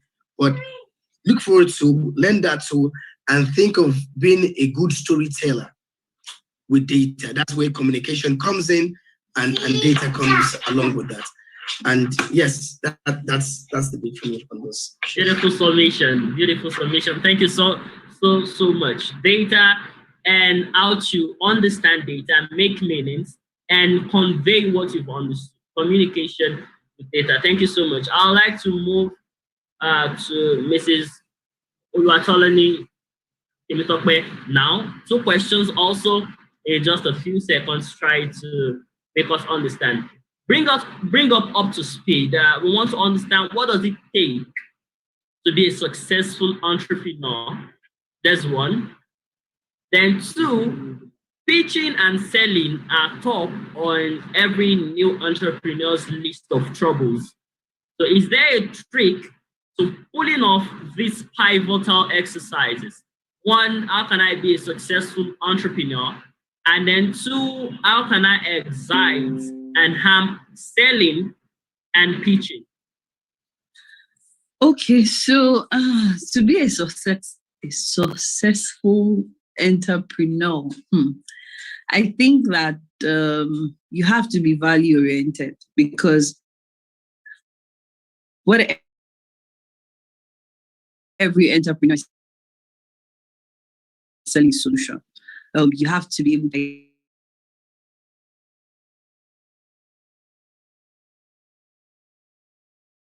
identify. I know a lot of people say, well, I want to make the exchange that happens a lot of times.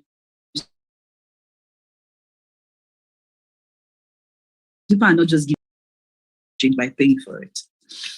So I would say to anyone that wants to be a successful entrepreneur there that, you have to identify what value what solution am I creating? What problem am I solving? Yes, we say Nigeria has a lot of problems and stuff, but then what I say is Nigeria has a lot of, when you see problem equals money. So Nigeria has a lot of money. That's what I say. Instead of just seeing it as problems, is money. I see money all over. So it's okay, or the best way to go is identify, okay, I'm seeing a lot of things that are not working. All the businesses that I have started has been driven out of, I saw a problem and I identified a solution, and boom, that's it. So I think that is needed. The second thing that is needed to be a successful entrepreneur is you have to be very teachable. Your ability to learn is crucial, and not just learning like going to school to learn, but you are willing to learn from everywhere and anyone, including your staff, both high and low. It's very, very important. You have to be open to learning. You can't feel like, oh, my solution is the best and no other person can impute or, say anything. There's nothing I can learn. I'm a boss on my own, that kind of thing.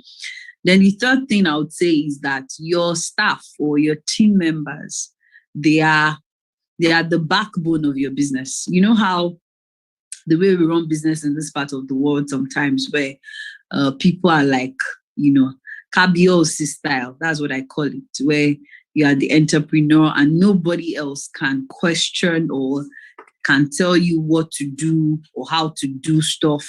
So you believe that I am the Lord, the Master, the King, the Savior of my business. That doesn't work. Your staff are as crucial to the business as you are. As a matter of fact, there are informations that they have because they are the ones that are dealing some operations that you don't have 100% information about, but they do have that. And those are the information you need to pivot to the next level of your business. Imagine your CRM person, your the person handling your call services.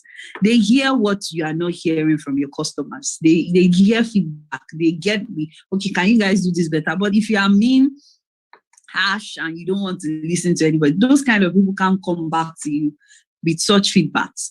So I always say that your staff are also co-pioneers of your business and you have to treat them right. You have to listen to them, ask for advice, ask for opinion, create a sense of ownership, let them feel like they belong to something, because until they belong and they feel that sense of inclusiveness into your business, you just be running a solo gig. That's what I believe. So it's very important.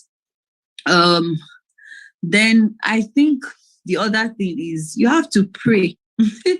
really, you have to pray, because you are dealing in a society or in an economy that is not structured, is not stabilized. People wake up with different policies every day, and you're like, what? Who and how did you come about this? As in, sometimes the policy doesn't even make sense at all, and you're worried, like, whoever is making these policies needs serious prayers. So you need to really be able to pray and ask God for direction, because God is the Alpha and the Omega. He has been there before you. He knows everything. So sometimes that prior knowledge that you get, or knowing the wisdom that you get when you pray, knowing what to do, because you have God, God's backing in your business. And the last thing I'm going to say, I thought it skipped my mind. Yes, the last thing I'm going to say is know when to pivot to other things. See, and the best story that says this is the story of the kid. I keep talking about that camera, Canon and Kodak.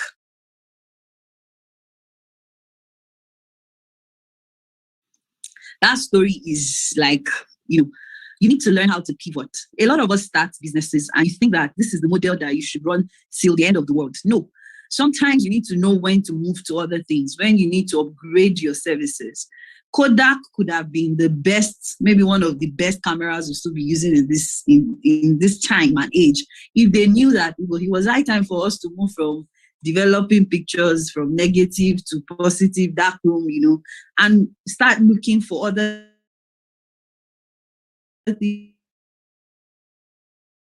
to do.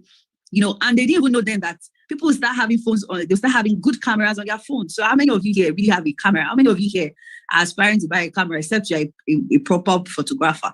So the ability to look at your product and see how you need to innovate and keep reinventing yourself is very critical.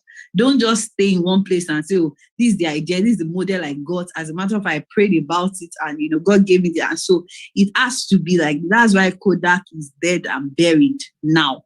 So you must learn and know when to pivot. So the second question is about, remind me, please. Pitching and selling. Pitching and selling. See, pitching and selling is easy when, number one, you understand the solution you are creating. It's very important. Just understand the solution you are creating and be passionate about it. It is very easy for you to sell when you're passionate about it. Now, the other thing that kills selling is when you are selling to the wrong people, because it's not everybody that will need your solution. So if you are selling your solution or you are selling your product or you are trying to market yourself, be sure that you have the right crowd. There are some places I go to that I don't bother talking about when I'm doing the crowd events, because I know they are just not the right crowd for me. So it's very important that, yes, love the product enough to know everything about it.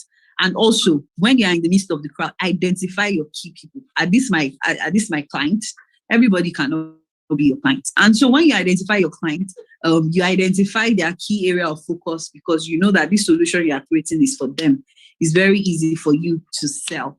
And then the last thing I would say is that you need to develop your own 1-minute speech, because not everybody that will stand with you and listen for 30 minutes when you say, I got this idea. You have to have that 1-minute pitch that just blows everybody away. So if you have to write it down, the pitch that covers everything you are doing in 1 minute, you have to have it. So when anybody is asking you, when you want to sell, you can just be as direct as possible and say, this is what we're about. This is the solution we are creating. This is how you can get it in like 1 minute, and then you are sold. But if you start by, going around and round and round, you would have lost that person, because people don't really have time. People rather be on social media, scrolling on pictures and listening to what is none of their business. Exactly. And see that. So it's very important to have that 1-minute pitch with you all the time. Yeah. Thank you very much. Yeah, thank you so much. Oh, yeah, entrepreneurs, there you have it. Know your solution, know your clients, and then add your elevator pitch, and also provide value, be teachable, and respect your workforce. Thank you so much. And then the last question on this panel discussion, also it will be brief and succinct, and I'll be asking Mr. Sulaiman Alade just 2 questions too. very similar with what I asked Dr. Yusuf. The field of communication is very dynamic too. We have changing trends and practices. What do you think that what do you think a Nigerian student of communications should be doing to thrive in the future? And what are the tracks? We have emerging fields like data journalism, solution journalism, and other fields that are not so popular and we don't have in our curriculum. What should we be looking at to succeed in communication? Thank you very much. I did say earlier on that there's no one size fits all when it comes to planning. So it is again, there's not anything like one size fits all to this answer.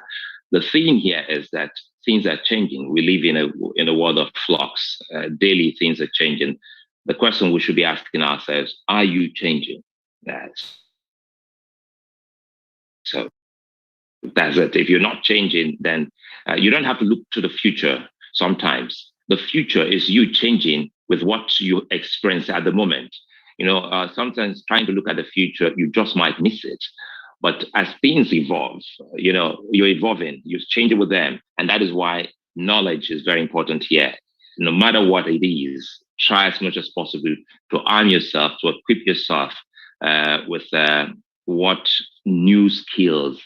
It's even easier now. Today, you don't have to travel, physically. You stay and in the comfort of your homes, you can do so many courses. Some of them are free. Some of them you pay a token. Some of them you pay heavily. But you have to ask yourself, is it worth it? I used myself as an example. Sometimes people, the few times I've changed jobs, don't mind me, I do that a lot.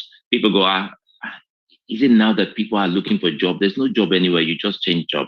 Yes, you'll be able to do that if you have been able to arm yourself and equip yourself and make yourself relevant. So whether it is radio journalism, television journalism, online journalism, which is digital journalism, you have to train yourself.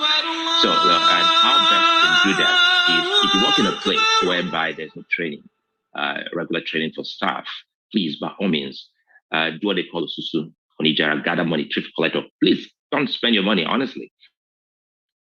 I did all of that. Gather your money. Once it's time for your vacation, ensure that every vacation you go for, there must be at least a 3, max 5-day program for you to attend to building yourself. And it is the only way you can actually, be ahead in the industry, ahead of your peers. Now, looking at what we're seeing today in today's journalism, I'll tell you off the top of my head that there's a death in male presenters. Time was, you had, and that's good news for people like us. We're happy about it. So you don't have too many male people. So you always look for us. So, but again, there are also a lot of people out there who are also good in what every other person is good at. But there's always that thing, that niche, that thing that everyone is looking out for. Time was where people are talking about your voice. It no longer counts.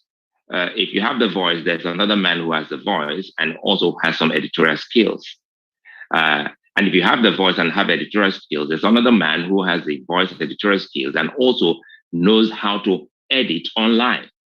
So you must try as much as possible to see how you can become extra relevant. And listen to all my brothers and my sisters, you'll see that one thing cuts across, and it has to do with the interest.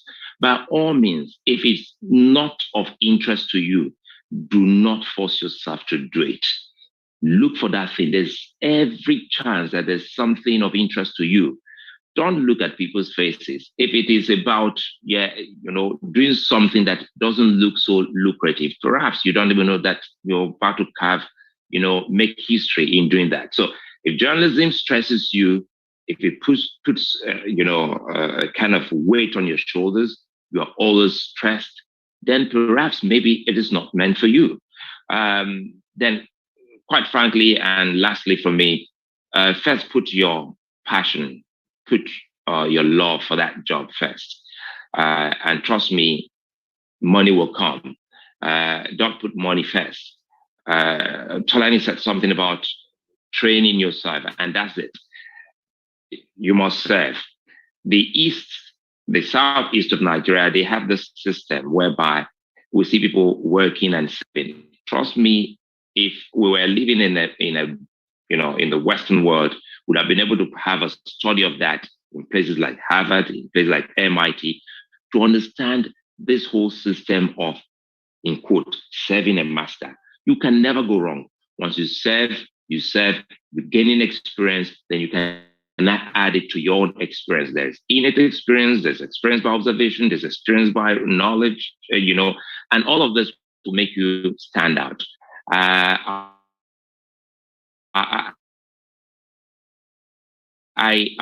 think as we move on, as we move on, lastly, very importantly here, this job is replete with risk. And the risk, first of all, would be fame, then fortune. Do not at any point in time let the fame derail you.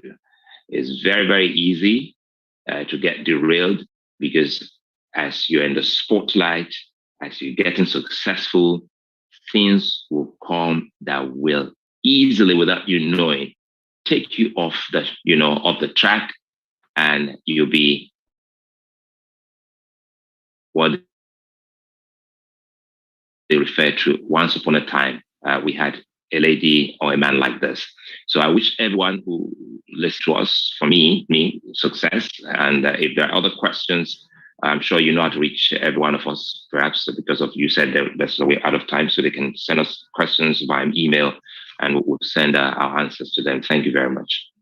Thank you so much. Stay in the loop, try to evolve with trends, learn as much as you can, and don't join the crowd. There is something unique about what you want, choose that and stay with it. Thank you so much. It's been an amazing discussion this morning, and I'm very glad to have been involved in this. I think we have some questions in the Q&A box. If our panelists can just respond to the question by just a few chats, and we could be done with that. Thank you so much. It's been beautiful. I don't want to go on and on saying a lot of things that we've learned. You need to be value-oriented, solution-oriented, take the risk, don't join the crowd, learn. And a lot of things that have been said regarding our career. I wish you the very best, and I hope that we've learned a thing or two. Thank you so much from Mr. Latif, to Dr. Yusuf, Belay-Sonli, to Mrs. David Tokwe, Balani. Beautiful stories across, and then Mr. Sulaiman Alade. I've learned so much. I believe the audience have learned too. Thank you so much for joining us this afternoon. Enjoy the rest of the Saturday. Thank you.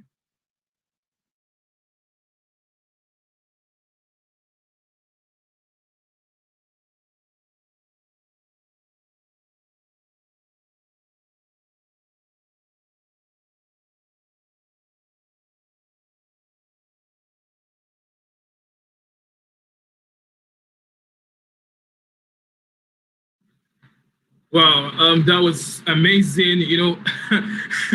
Like my guys would say, Omo, it's really, really enlightening, and it's very beautiful to listen to stories of amazing people.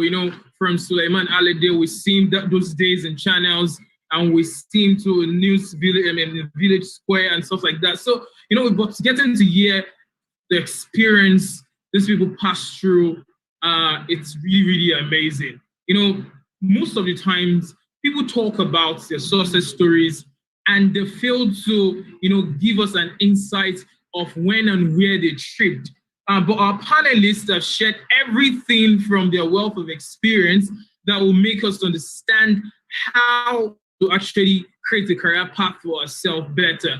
And, once again, I say to everyone listening to us right now, over 150 participants have joined this program. I want to say to you, do not be afraid of the future. Do not be afraid of failure, and take that bold step to creating a great career path for yourself.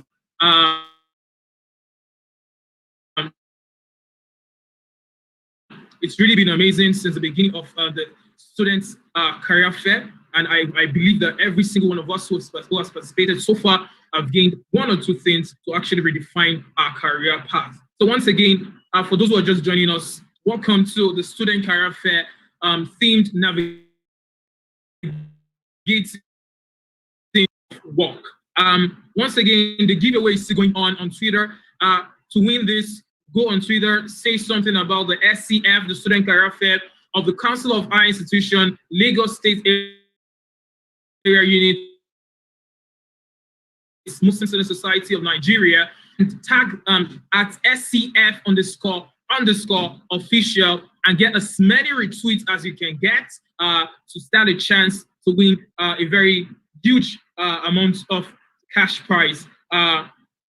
Moving on swiftly, another very interesting aspect of this very program is we have a very distinguished personality, and it's going to be talking about a very, very trending industry in the world.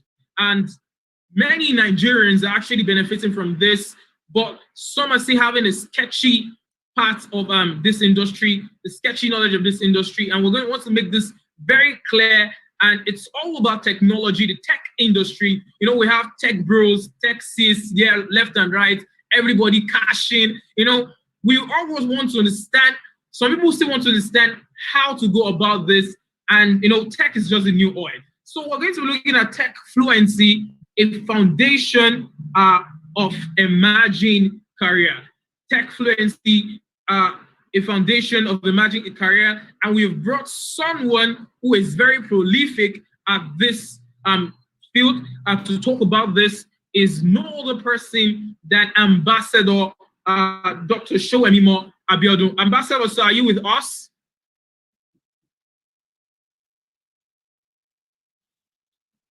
Good afternoon, Ambassador. Are you with us?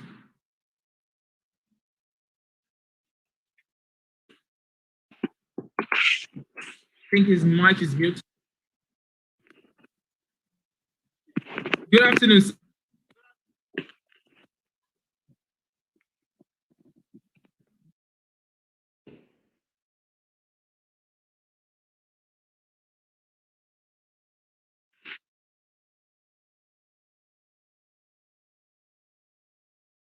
I think it's having a bit of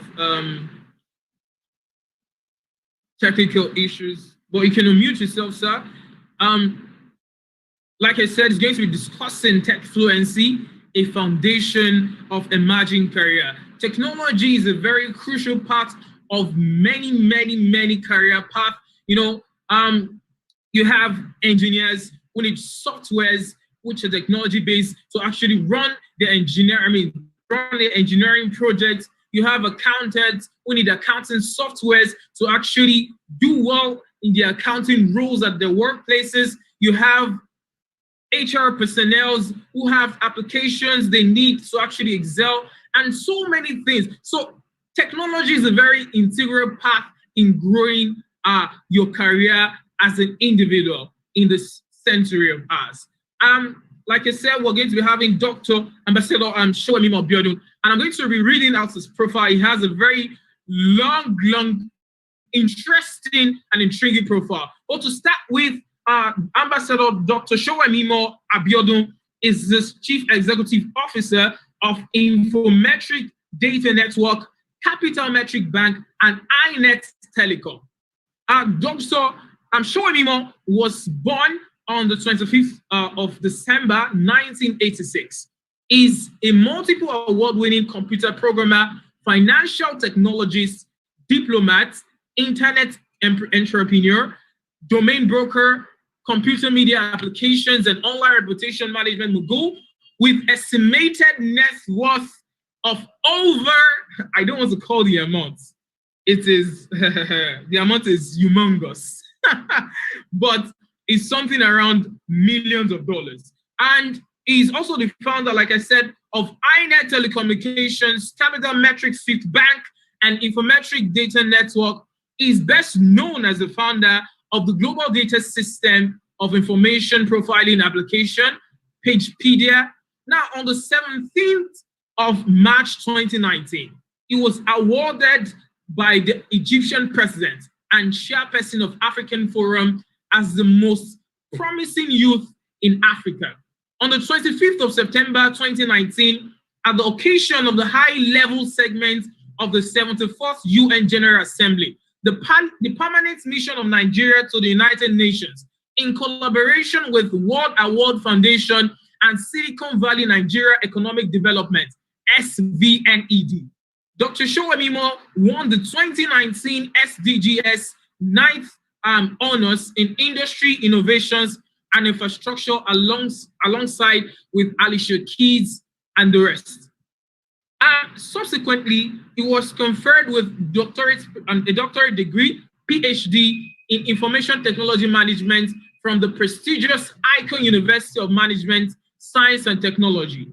He is a Rome Business School alumni, and he attended Rome Business School in Italy, representing Nigeria. Like I said, we could keep going on and on and on and on and on. But conclusively, Dr. Showemimo has long time been someone who understands the budgetary constraints and the maintenance issues of web and mobile application. He's an understanding, true global citizen that shows natural genius for planning things. Permits me to welcome to discuss tech fluency and a foundation of emerging career. It's an honor to invite Dr. Ambassador Showemimo Abiodun. You have the floor, sir. Good afternoon, distinguished ladies and gentlemen. I'm truly honored. I'm privileged to be part of you all today. I was expecting my session to be around 11 a.m., which I've planned for, and it was later postponed to 12. And I was engaged in some other things. So not until now that I received a call again that I just have to give my keynote speech. Can you hear me? Hello? Hello? We can hear you, sir. Yes, we can hear you. Okay. So before I proceed, I would like to reintroduce myself. I am Ambassador Dr. Showemimo Abiodun. I am the Commander-in-Chief of the Digital Revolution, Techpreneur and Future of Innovation in Africa. I am a computer programmer, internet entrepreneur, diplomat, domain broker, and a computer media application mogul. I am the current president of African Chambers of Innovation, Internet Governance, and Digital Inclusion. I'm also the ECOWAS Youth Council ambassador, representing over 200 million youths in 16 West African countries at all levels of governance, conferences, and in line with promoting the United Nations Sustainable Development Goals. I'm the founder, CEO, Capital Metrics Swift Bank, also the CEO of iNet Telecommunications and Infometric Data Network. I'm honored and privileged to speak in front of you all about the future of work, because one of my major focus is to continue to put the Black human race at the forefront of the global economy by building a knowledge and skill-based society driven by technology with financial inclusion. And that was what brought about the birth of our Capital Metric Bank, which after we've done our survey and we realized one of the major challenges this generation faces is getting a job and getting an accommodation, which there is no company that pays yearly annual salary outrightly. So we came up with the idea of helping young Nigerians to get accommodation and give them loans to fast track and make their work life easy. So doing this, we built one of the biggest tech hub in Victoria Island here, where we bring in tech innovators and people with ideas. We bring them together to build the next technology that will change the African narratives. And I really want to work with you all as long as our mission, vision, lead us. And with your support, I think the only direction we can go is onward and upward. We can actually change the African narratives and build a future that we want. The future of work that has to do with artificial intelligence, Internet of Things, smart homes. These things can be built together with all of us, with our collective effort, with our tech hub. And I wouldn't want to take much of your time. I'm going to drop my Instagram handle and also my WhatsApp number. If you have any questions, or if there's any need or help you need my company or my organization, or with the UN or African Union, or in any way or at any capacity you need us to help you to achieve what you really want to do and what you want to become in life, we'll be there for you to be able to assist you both mentally, financially, and in all ramifications of life. Thank you very much. You can follow me on Instagram at Showemima Abiodun, on Twitter, Showemima Alex, and on Facebook, Showemima Abiodun. Thank you very much. God bless you.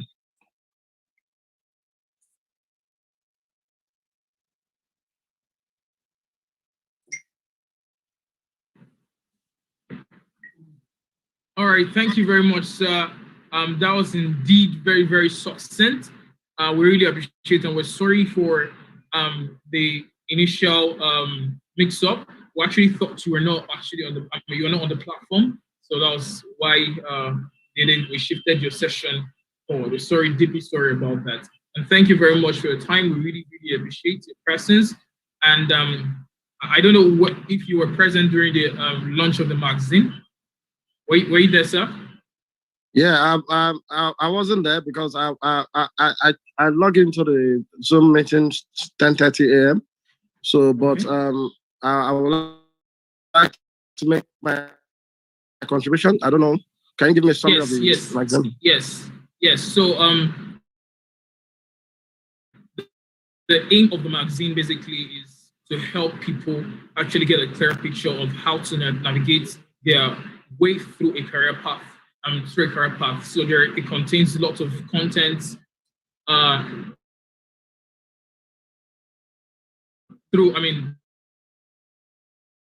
ranging from interviews, articles. You can see it on the screen. So we have something about design thinking, freelancing, talking about how to use LinkedIn to actually upscale your career, data analytics, an interview with the CFO of MTN, Modupe Kadri, and also interviews with other, high personalities in the society, Aziza Moses Sadiq, we have Dr. Diko Awojide, Chidi Nwangu, and so many other people. And they're insightful, content that actually helps individuals navigate easily through their career. And we're going to be sending this out tomorrow by God's grace. Okay, how much are you looking at? Looking at a minimum of 100,000 naira, sir. Okay, for how many copies? For 10 copies, sir. 10 copies. Okay, on behalf of myself and my company, so I'm gonna buy 50 copies for 500,000. So wow. You can talk to Ido Sadiq. He works in my office, so I'll make the money available to him. Or you can send the organization account number. So if there's any other thing you guys need us to do for you, or you want us to partner and help you for sponsorships, we will always be there for you. Thank you very much. Once again, thank you very much, sir. You can add me up on Instagram, Showemima Abiodun, Twitter, Showemima Alex, and LinkedIn, Showemima Abiodun, Facebook, same thing. Thank you very much. It's nice having you. I really appreciate what you're doing. Keep up the good work. May we be able to do greater things together. Thank you, and have a good day. Thank you very much, sir. I really appreciate it. Thank you very much.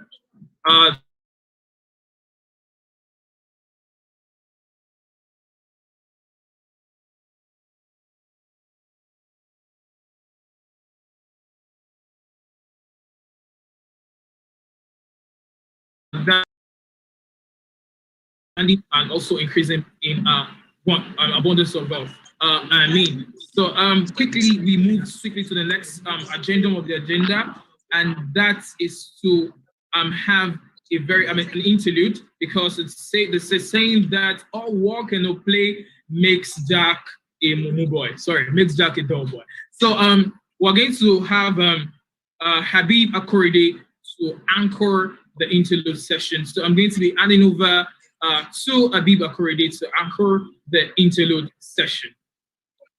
And once again, the giveaway is still ongoing. Go to Twitter, tweet about the career fair, tag at SCF_official to start a chance of winning the cash prize for the giveaway.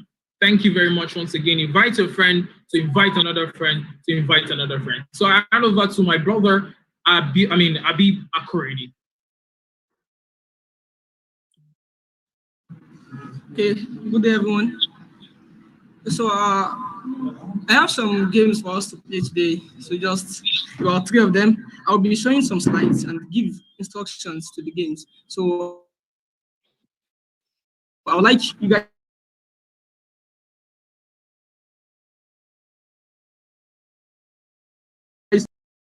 answers there. So whenever you want to answer the question, just send your answers to the side box. I'll find them there. So I will search putting up some games now. First one is a career puzzle, and you can see we have the instructions. So we are going to be showing a puzzle, and that is in the puzzle you have to find as many careers as possible from the puzzle, from the word puzzle. It's a word puzzle. To find as many careers as possible. You can just find your pencil or your bio, and just jot them out, so then you send them to the chat box. So you send your answer to the chat box, and then the participant with the highest number of careers wins the game. So are you ready, guys? So I believe you should all be ready for that. I'll be showing the first puzzle now. Okay, so this is the puzzle. I'll be leaving this for the next 1 minute. So you have to study this for the next 1 minute. Let's see who is able to send in.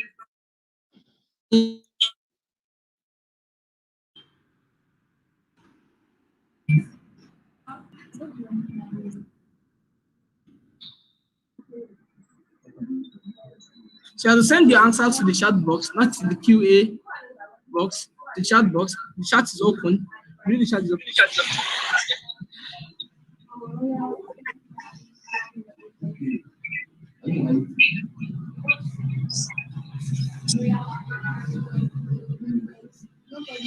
Okay, I can see people sending in answers.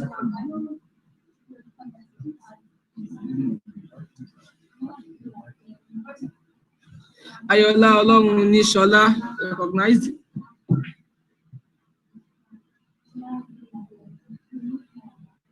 Okay, Bashir Salami, well done.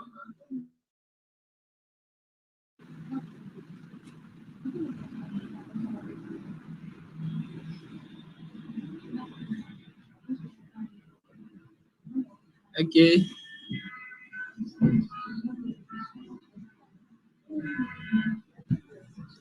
You have just a few seconds.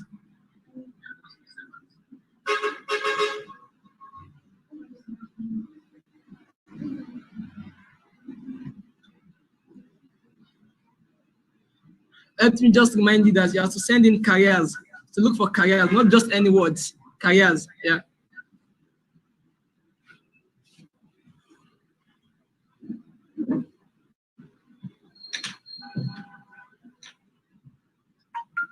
Okay.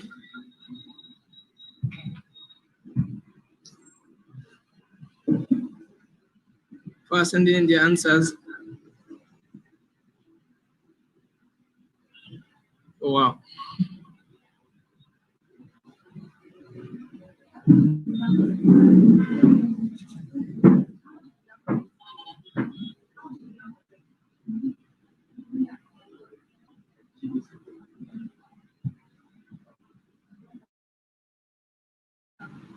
Okay, so I can see as many people as possible. I can see Babashir Salami, Rashid Muritala, Hikma, Majid Adogani.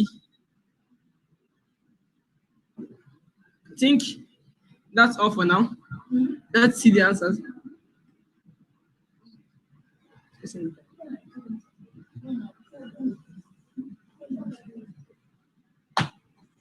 Okay, so I've been instructed to add 1 minute to the time. I have 1 minute to complete this puzzle.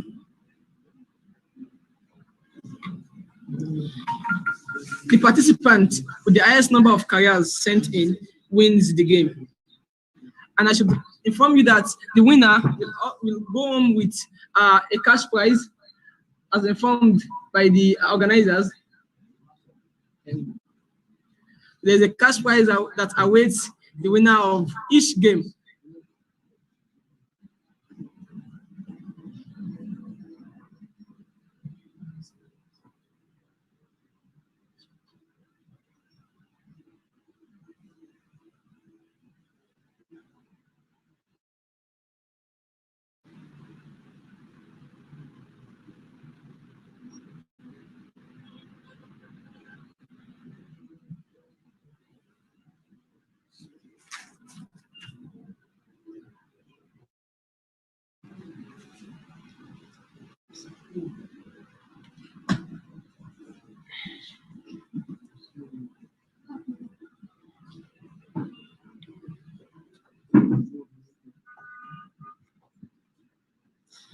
Okay, time up. So let's see what careers are in this puzzle. Okay, so we have accountant, we have carpenter, court reporter, disc jockey, electrician, engineer, firefighter, librarian, mechanic, musician, pharmacist, physician, police officer, politician, professor, programmer, reporter, supervisor, veterinarian, and web designer. So as much as I can see, as far as I can see Noah Aderoju. Noah Aderoju sent in about 7 of these careers. So Noah Aderoju sent in 7. There is also Rashid Murtala who sent in 6. Oh, that's 6. Okay, I can also see Infonet who sent in about 6 as well. Okay, 7. Is it 7? Okay, so I also see Rashid Murtala 2, Abegani politician just 1. So I think for today, for this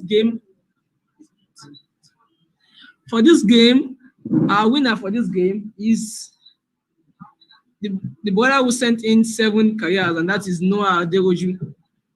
Noah Aderoju. So Noah Aderoju, kindly send your phone number to the chat box here so that we can contact you for your gift. Okay, so let's go to the next one. So here is the second puzzle. This is a crossword puzzle. So I'll be showing you guys the crossword. You have to look closely at the crossword puzzle, and then you read the clue at the bottom to figure out the career that matches each description. There are some clues after the crossword puzzle, so you have to look at the clue and then figure out the careers that match each description of the clue. Then you send in your answers to the chat box as well. So I will show you guys the crossword puzzle now. Yeah, here we are. The crossword puzzle. Look at it closely for the next 1 minute, then I show you guys the clip. It's also about career. You have to mention some careers embedded in this puzzle. Don't forget that our event for today is all about career. Our event for today is all about career. So this puzzle is also about career. Look at it closely, then I'll show you guys the clip in the next 1 minute.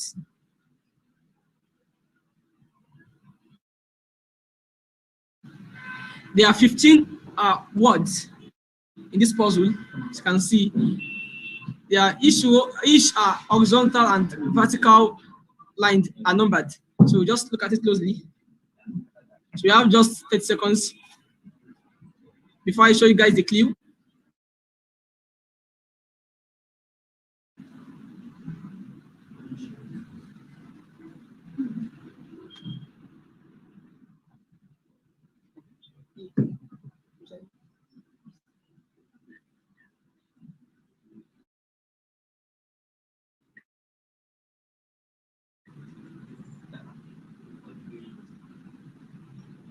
Okay, now here we have the clip.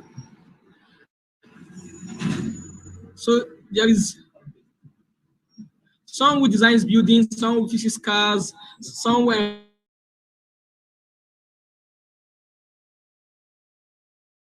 who cooks meals at a restaurant,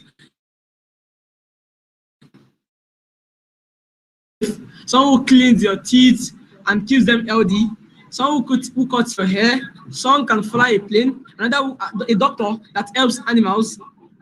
So someone you can talk to about your problems, and there's another person who writes newspaper articles. There's someone who helps you feel better when you are sick, and then lastly we have someone who grows fruit and vegetables. Look at these clues and then relate it to the puzzle I showed you guys earlier. I'll go back to the puzzle in the next few seconds. I would like you guys to just look at the clue. Then you start sending in your answers. The person with the highest number of answers, correct answers actually, wins the game. So, and then please number your answers. Number them. Number 1, number 2, wins this time. Okay, let's go back to the puzzle.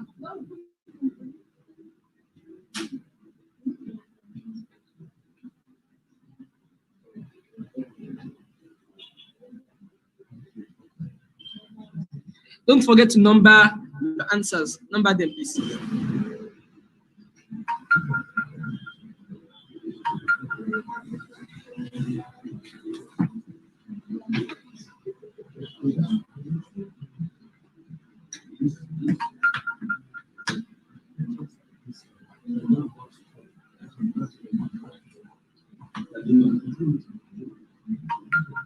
Okay, you have just 1 minute to do that. Okay, someone is asking if you can show the clues again. Okay, let's go back to the clues. You have the clues on your screen again.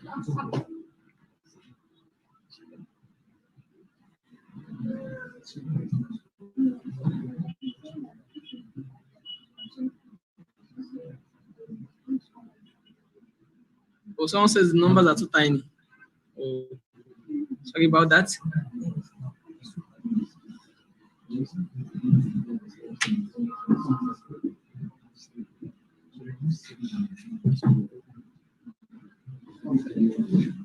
Okay, so if you are yet to send in your answers, I think you can just hold on with that because we are out of time already.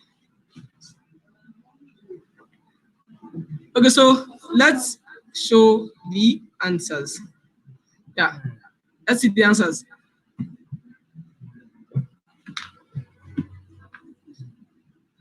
Oh, so you can see the answers here. Number 1 is dentist. Next is hairdresser. Number 3, pilot. 4, veterinarian. 5, architect. 6, counselor. 7, mechanic.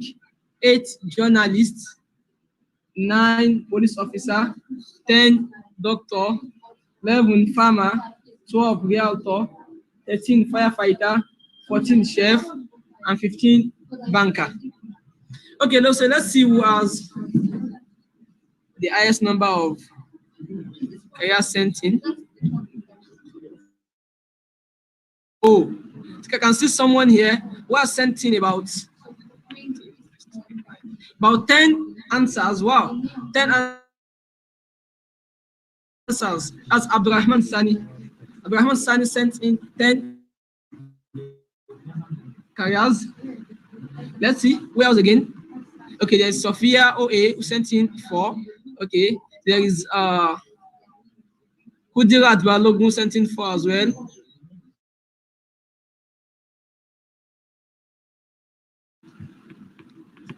Eleven answers. Sent in 11 answers. Abdulhamid Hussein. Who else? Oh, okay, I can see Bashira Salami who sent in about 4. Okay, so I think our winner for this game is Abdulhamid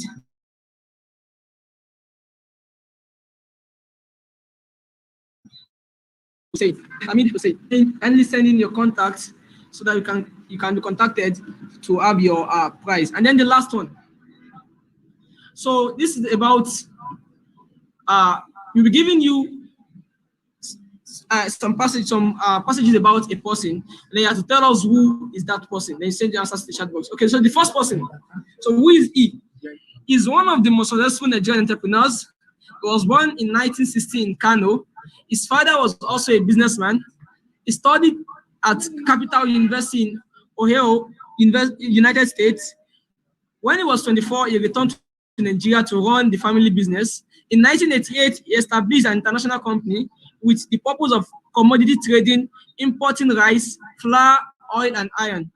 Forbes estimates his net worth to be 3.2 million. Oh, so that gave out the person. So I think he just, well, because the last clue already shows who the person is. But I don't think if you can actually give me the full name of the person. It says Abdul Salam. Okay, who is the person fully? With his full name.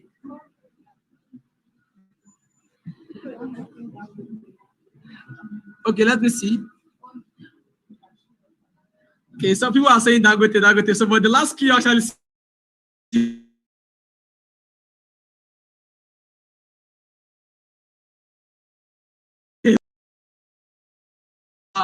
CEO of Boa. Okay, so the next one. What question is? So the next one, who is he? He was born in 1963 in Plateau State, Nigeria. He attended university in Nigeria and has 2 degrees in economics. He also has a master's degree from the University of Lagos. He founded a company that invests in power, real estate, healthcare, hospitality, and oil and gas in 2010. He's also the founder of an organization that empowers and supports African entrepreneurs. He's also the brother to the minority leader of the Federal House of Representatives. His net worth is about 1.4 billion US dollars. Who is he? His net worth is about 1.4 billion US dollars. Who is he? Okay, let's see. What are those answering? Wow, you can see answers. Otedola, Olumelu, Toyinumelu. Oh, are these people correct? I don't know. Who is this person?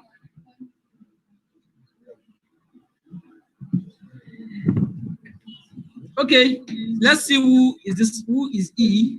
And the person we are talking about is no other person than Tony Elumelu. So the first person to get the two sent in the correct answer was Sulaiman Musbau. Sulaiman Musbau got that right. So he's Tony Elumelu. And then the last one, who is he? He's a politician, businessman, lawyer, and philanthropist. He was born in 1967 in Ondo State. He was a law student at the prestigious Obafemi Awolowo University in Osun State, where he obtained both bachelor's and master's degree. Afterward, he went to the United States to study at Harvard University. After completing his education, he began investing in a lot of profitable sectors. These days, he is the chairman of the Global Fleet Group, which is a large, diverse Nigeria-based conglomerate company. His net worth is $1.1 billion. Who is he?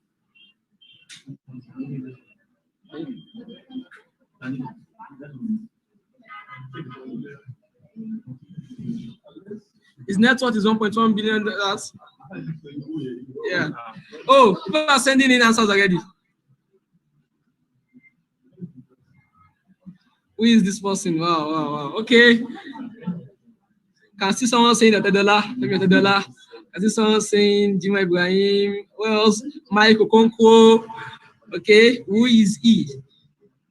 Don't forget, he's a politician, a businessman, lawyer, and philanthropist. Mike Okonkwo. Oh, wow. Okay, so let's see who is this person. Who is he? Then he is Jima Ibrahim.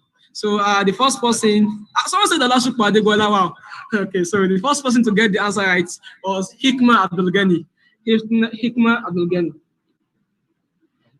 So Hikma Abdulgani and Musbau can send in your phone number to the chat box here. Send it to a panelist so that we can contact you and then you can get your prizes. So like I mentioned earlier, the winners of each of the games will be getting cash prizes, inshallah.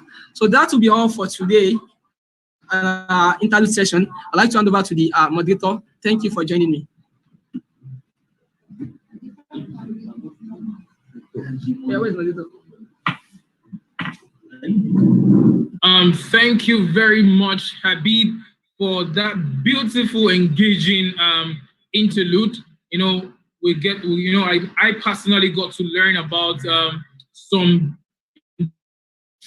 interesting personalities and know about them. So thank you very much once again, and I believe everyone who also learned one or two things. Quickly, we're going to be moving closer to the end of today's program, and that is to have a closing remark from the secretary of this program, the Students Career Fair, in person of Gaji Zainab.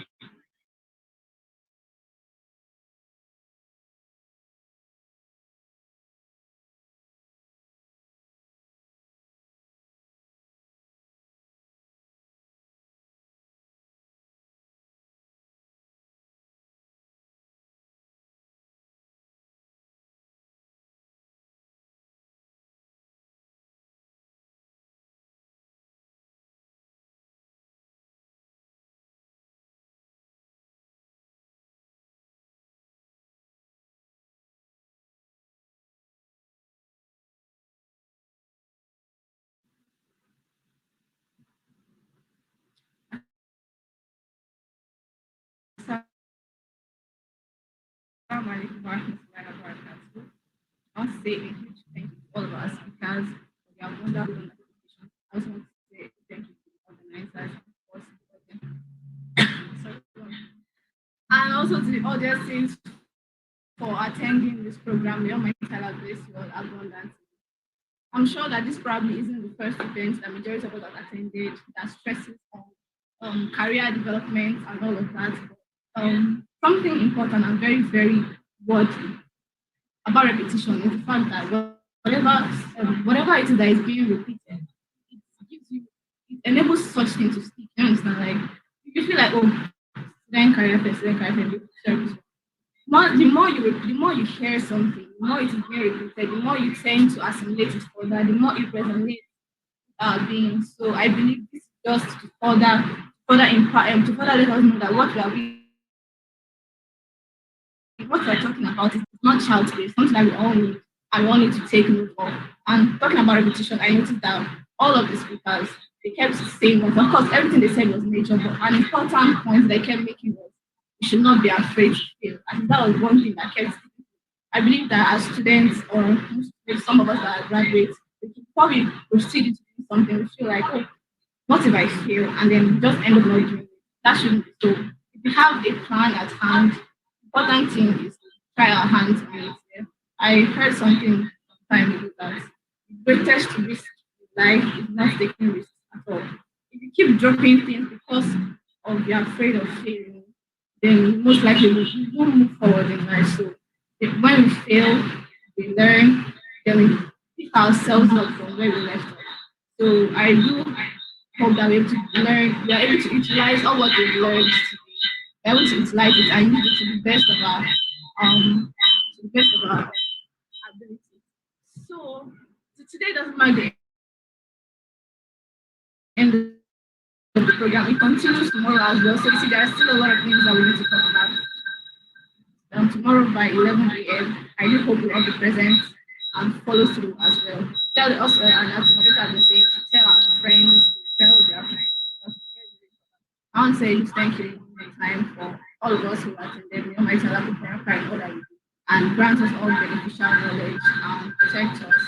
And allow us to move forward in all stages of our lives, whether we want to move forward in our career or want to be in touch with us. May Almighty Allah guide us. Amen. Assalamu alaikum wa rahmatullahi wa barakatuh.